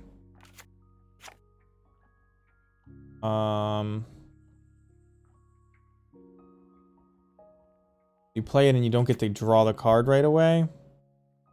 Interesting, not good enough. Blood Fountain is legit. But all our stuff comes back from the graveyard anyway. Don't care about Eye Twitch. That doesn't work. Oh. Which is the front side on this? Is it the god? I think so. I don't actually know how you even tell. Like, because this says up. Is that the front side? Sure. Look at this. You could play this from your graveyard with Luris, and then you could sack something every turn.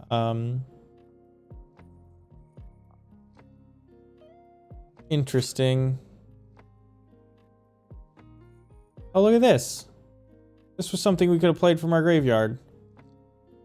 I don't know if we want that, though. It's not really that good, but I don't know how we missed that.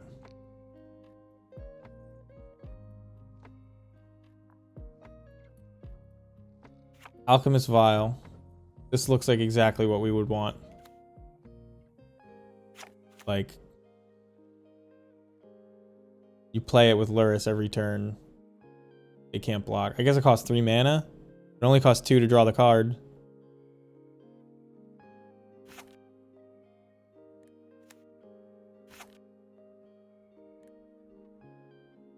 Card sucks.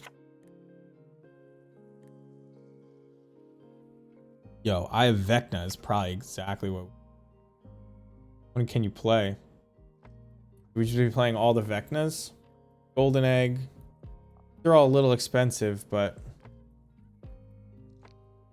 Like, this... Are you just not winning? You do that.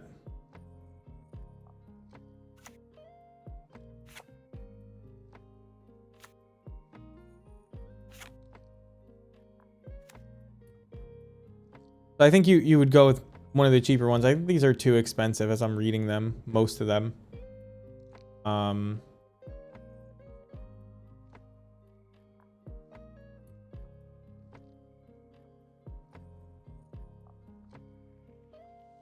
Heirloom Mirror is pretty close to just being great in this deck regardless, but...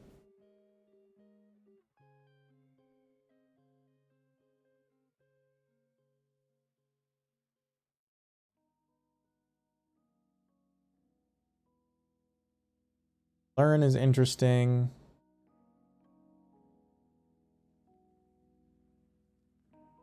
I mean, we don't want to play bad cards. Is the 2 mana card better than Soul God? They're not. That's like what I'm... I agree with you. With the Form Blight, I wanted to read it, but then I saw that it was an R and I was like, nah.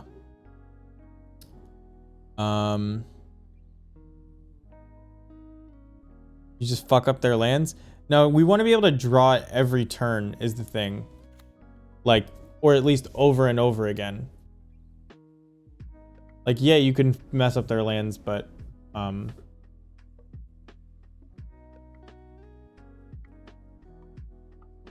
we don't want to just lose our card advantage engine. Yeah, they'll probably kill Luris, but... Seems like Soul Guide Lantern may just be the best. The other options are like Implement of Combustion, which is not that bad. Blood Fountain is actually not that bad either, but this guy do. We don't have any zombies, right? We have Knight, Jade. I want to get rid of this guy too.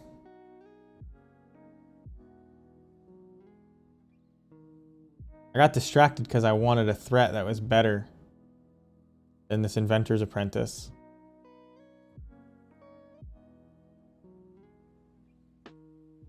There's no red, like, 3 power 1-drop by now.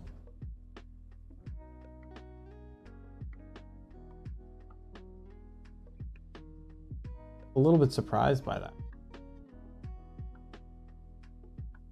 Deck is actually really close to being good. Also, almost 2 a.m., which means I need to go to bed. Thank you. I can't believe I have 11 people watching me brew this Pioneer deck. People are just starved for Pioneer content. Is that what's going on? There's not a lot of it around, guys, I know. I don't know if we want Oval Chase. We could want Oval Chase. It's an interesting idea. It could be that Blood Fountain and Oval Chase is the combo that we're looking for, but if you play Oval Chase, you don't get Luris.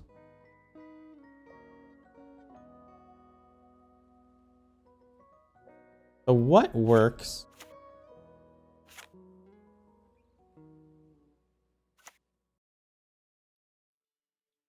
With Luris and is as good as Mishra's Ball? Nothing.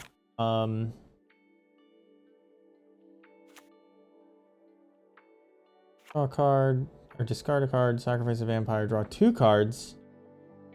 We do have another vampire, but I don't think that that's good enough. Somebody tried to play this in Modern. They lost pretty badly today. I have Vecna's kind of close.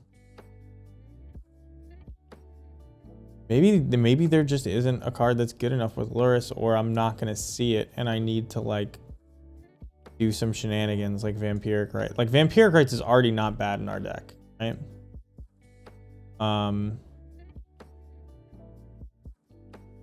You would play, if we're playing Unlicensed Disintegration, you play Witch's Cauldron.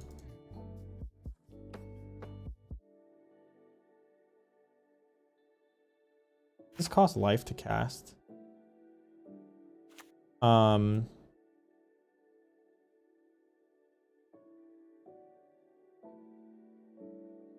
This doesn't look terrible.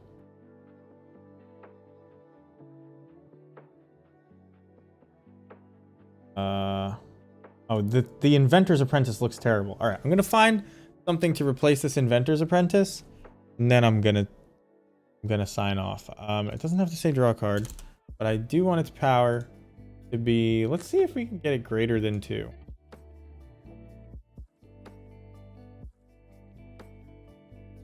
And its mana value should be.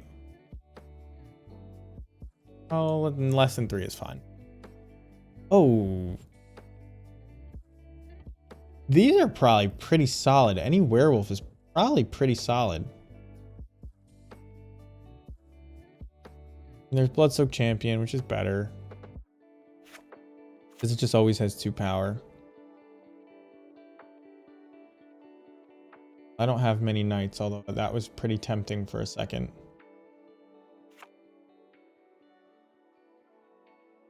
Could put Gutterbones back in over Inventor's Apprentice. No.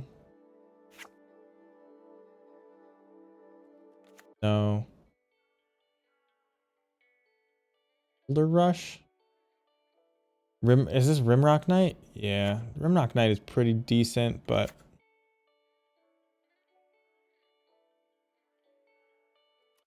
we're not playing any pirates. Oh, Fire Drink Crusader is an old school banger. I used to play that card and love it. Oh shit. Is it finally time? Is Falconwrath Gorger good?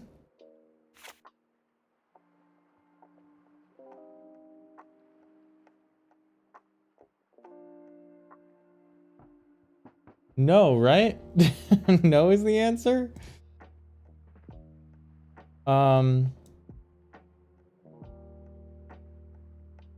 It could just be that Inventor's Apprentice actually is good because people are playing Shocks. Oh, I'm about to go to sleep if it's a normal time for you, Cactus. I'm brewing this horrible Pioneer deck that I just roped myself into. I can pay 2 life to give it flying, but it already has flying. This is a 3/2 that is not even always a 3/2. Oh, but it's a first strike 3. I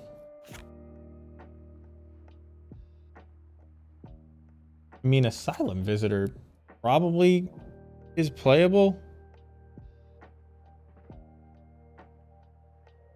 8 a.m. I'm not up at 8 a.m. Well, clearly I'm up till 2 here. That's why I'm not up at 8 a.m. in my own time zone.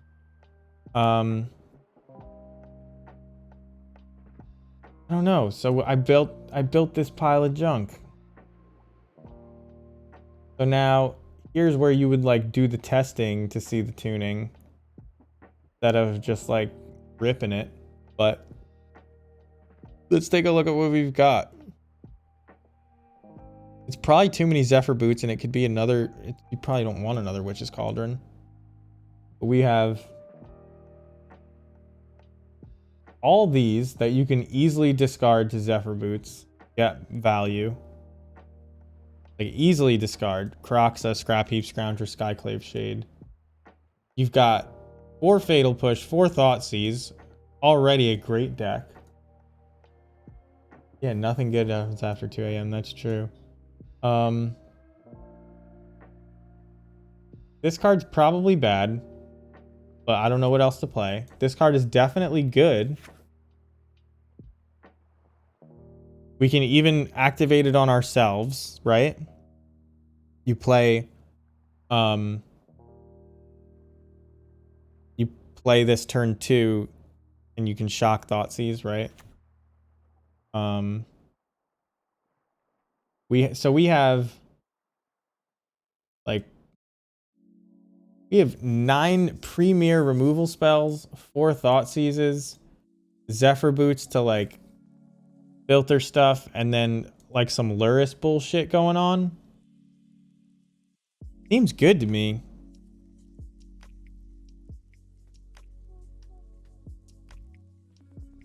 Like legitimately, like I don't know how strong is Standard that these aren't good.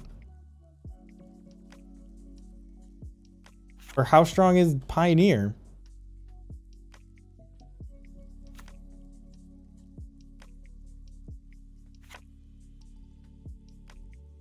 Not going to control pirates. This card is good. I know this card is good. Menace is a good way to chip in damage, and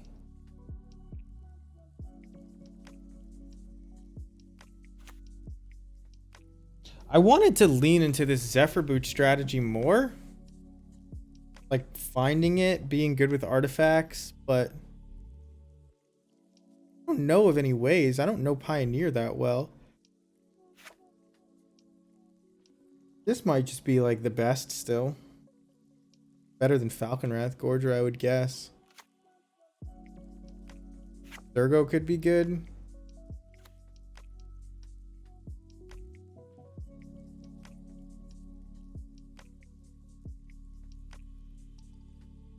I don't know. This is like, yeah, Oval Chase Daredevil. These sideboard cards don't make any sense, but like playable. If I put lands in it. What are the names of them? The Pathways.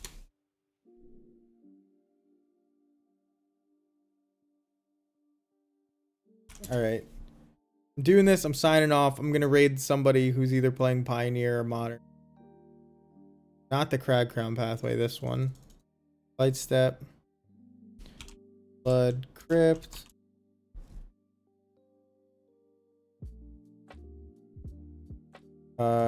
Dragon Skull.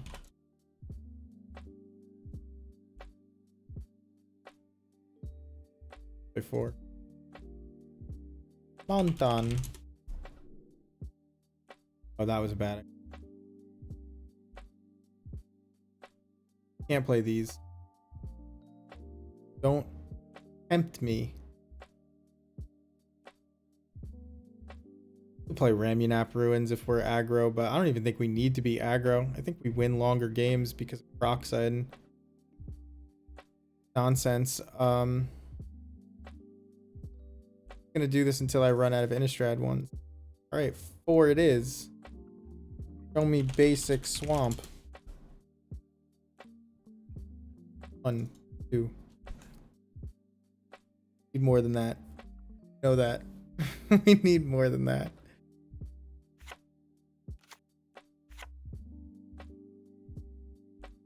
Probably not going to be the case. For it not to be the case. Well, there's got to be Another black or red land that I'm forgetting. There's the cyclers. Oh, is that this one? Oh. You could even play Evolving Wilds if it's gonna come to play tapped, but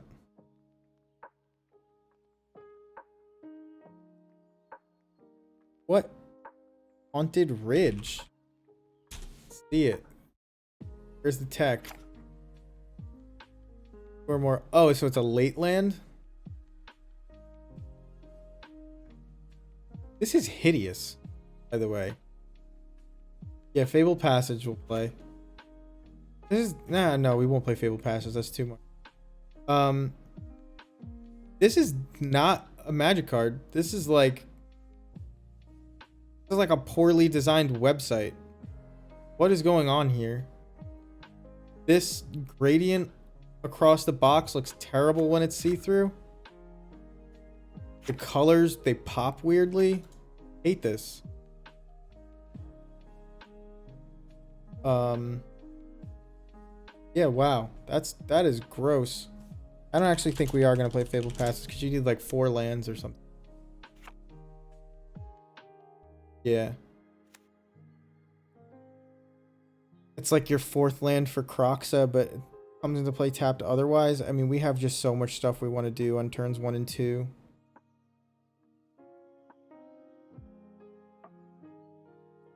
You know what's probably a good card? And it's probably a good card for Modern right now. Despise, I remember being good. Like, sure, you miss counterspells with Despise, but like, hit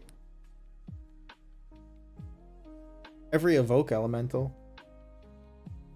Right? Like, you don't protect yourself from removal, but you protect yourself from some amount of removal. And it doesn't cost you life. That's the thing. That's you hedge better than Inquisition because it hits evoke elementals. Maybe. Don't know.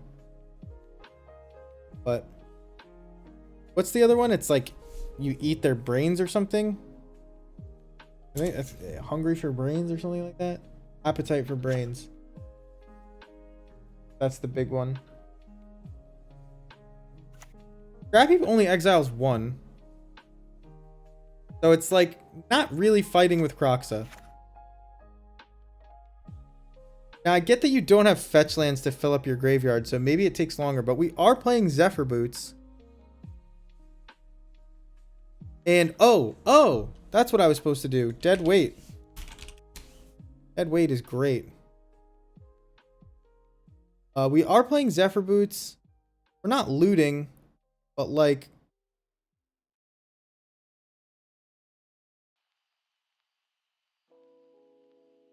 for Luris, I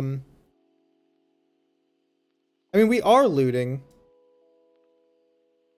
I was about to say we're not looting. We're not just casting spells that loot, but like, we're actively filling up our graveyard with Zephyr Boots to play Croxa.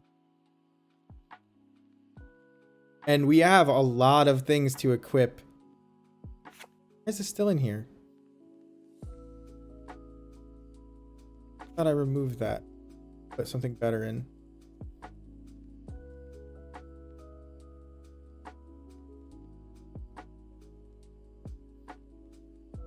This is probably playable.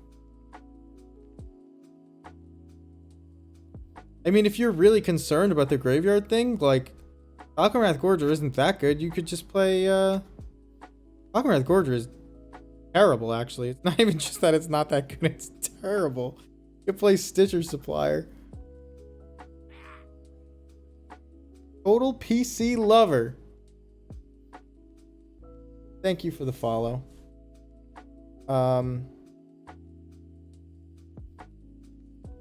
That guy's name? Gutterbones?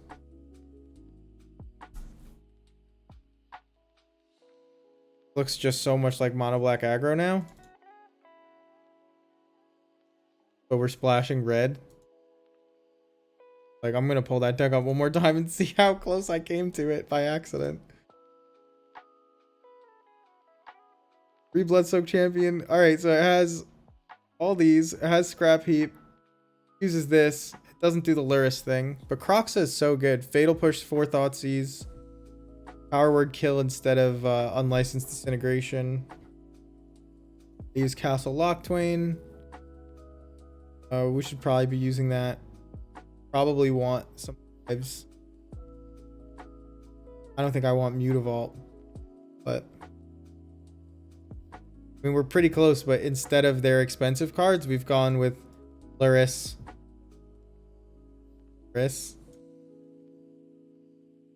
Gone with Luris and a bunch of good black-red removal and recursion. Returns creature cards. Yeah, I don't know if we have any creature cards that are really worth returning that can't do it themselves, right? Guess you'd play it on Luris, though. That's a thing. I would maybe go further in the Unlicensed Disintegration direction.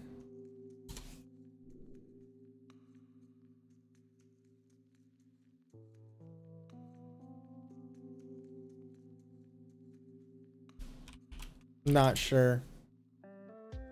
Then you definitely want that Lantern against graveyard decks if they exist. Oh, like, this seems great. What does this mono black aggro have? Self-inflicted wound? I assume that that's important. I don't know why.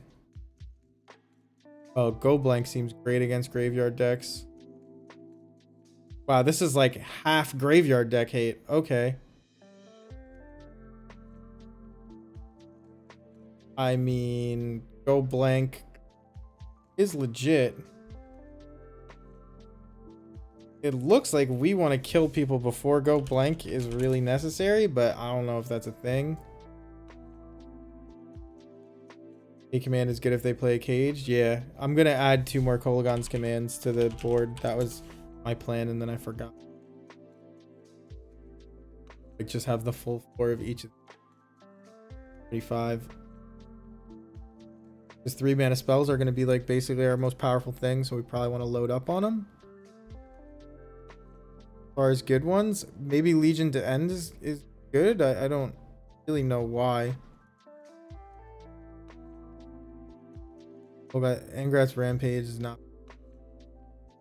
Lava Coil for Legion's Ends. Feed the Swarm. Feed the Swarm is probably necessary, actually. And maybe Duress, too.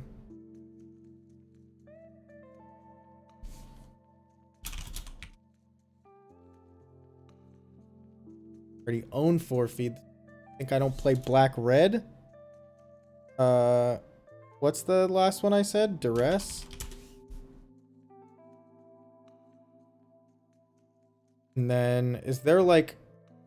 These are just the best creatures, right? Like, I don't think there's even... What do you sideboard that's a better creature? I guess Dreadhorde Arcanist isn't bad. We're playing 4 Thoughtseize, 4 Fatal Push? Sure, it's definitely a meta call, but what I mean is, like...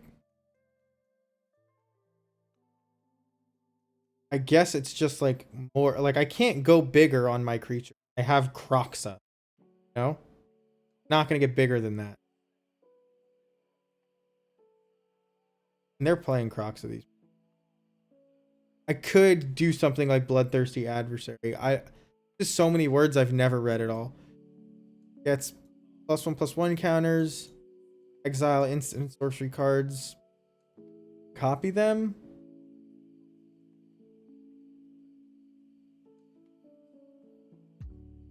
Interesting. I mean, maybe you want these kicker spells because they let you... I mean, it has haste too.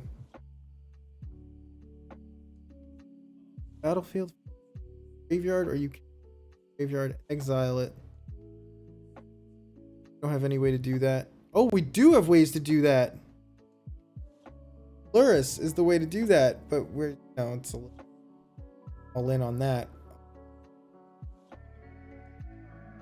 I think maybe playing these kicker spells from Midnight Hunt. I don't even remember. Maybe that's something we want to do in the slower matchups. Like,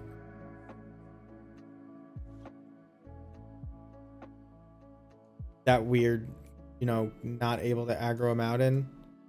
Because, like, side in 2 duress, 2 of these, then, like, I don't know, you have, like, go blanks. And then you take out, you know, you shave around the edges. Yeah, I think it's good, but we're playing Zephyr Boots instead.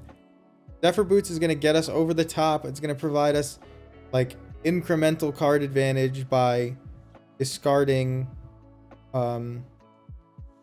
things many times and drawing and selecting and things like that. Witch's Cauldron Mate is probably too cute.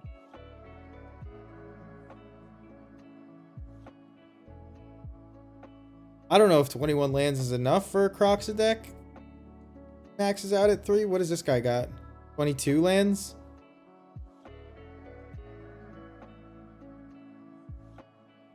I'm drawing more cards. I'm seeing more cards than they are. So it's probably fine. Oops. I wonder how much this costs. Crocs is expensive as fuck.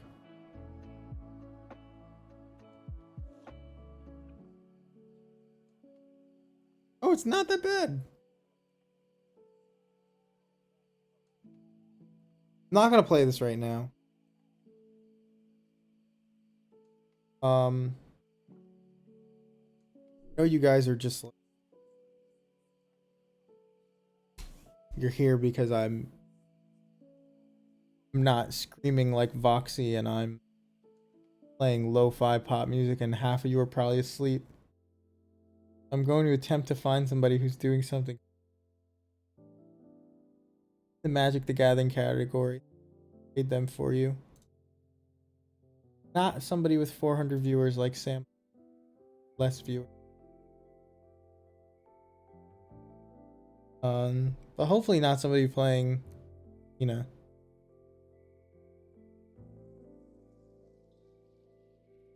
Go, A-Rock. Modern Grixis Shadow. Let's go.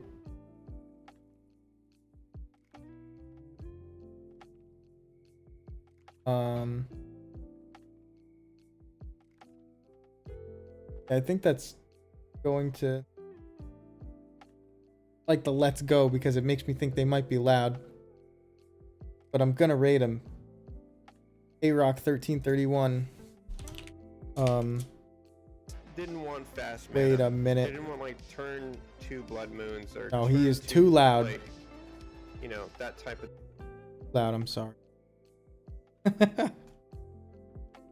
Oh man. Come on, nobody plays. All right, wait a second. Revenant Kyoku. What you got? I got see. something? Why? Digging? That's, I mean, dig away, please. If they nature's claim here. Okay. I didn't know he was if he was speaking English or not. Okay. Actually, it took me a second, Unfortunate, but it was me. I'm gonna raid Revenant Kyoku. What up? I don't even know what he's. But before I send you over there, I'm gonna price this so you know. For your own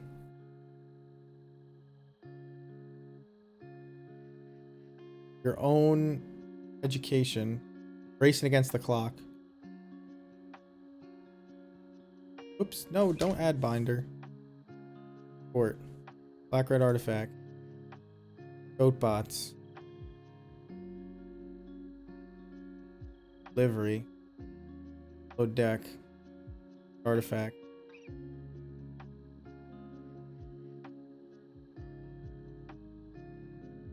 This pile of garbage. $150. Pretty big pile of garbage. $150. Anyway. Want to play it? There it is.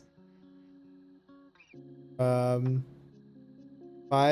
would proxy it up and test it. It's gonna keep playing blue red. How did this become a standard deck? I don't know when that happened. Have a good night, everybody. Thank you. Follow me.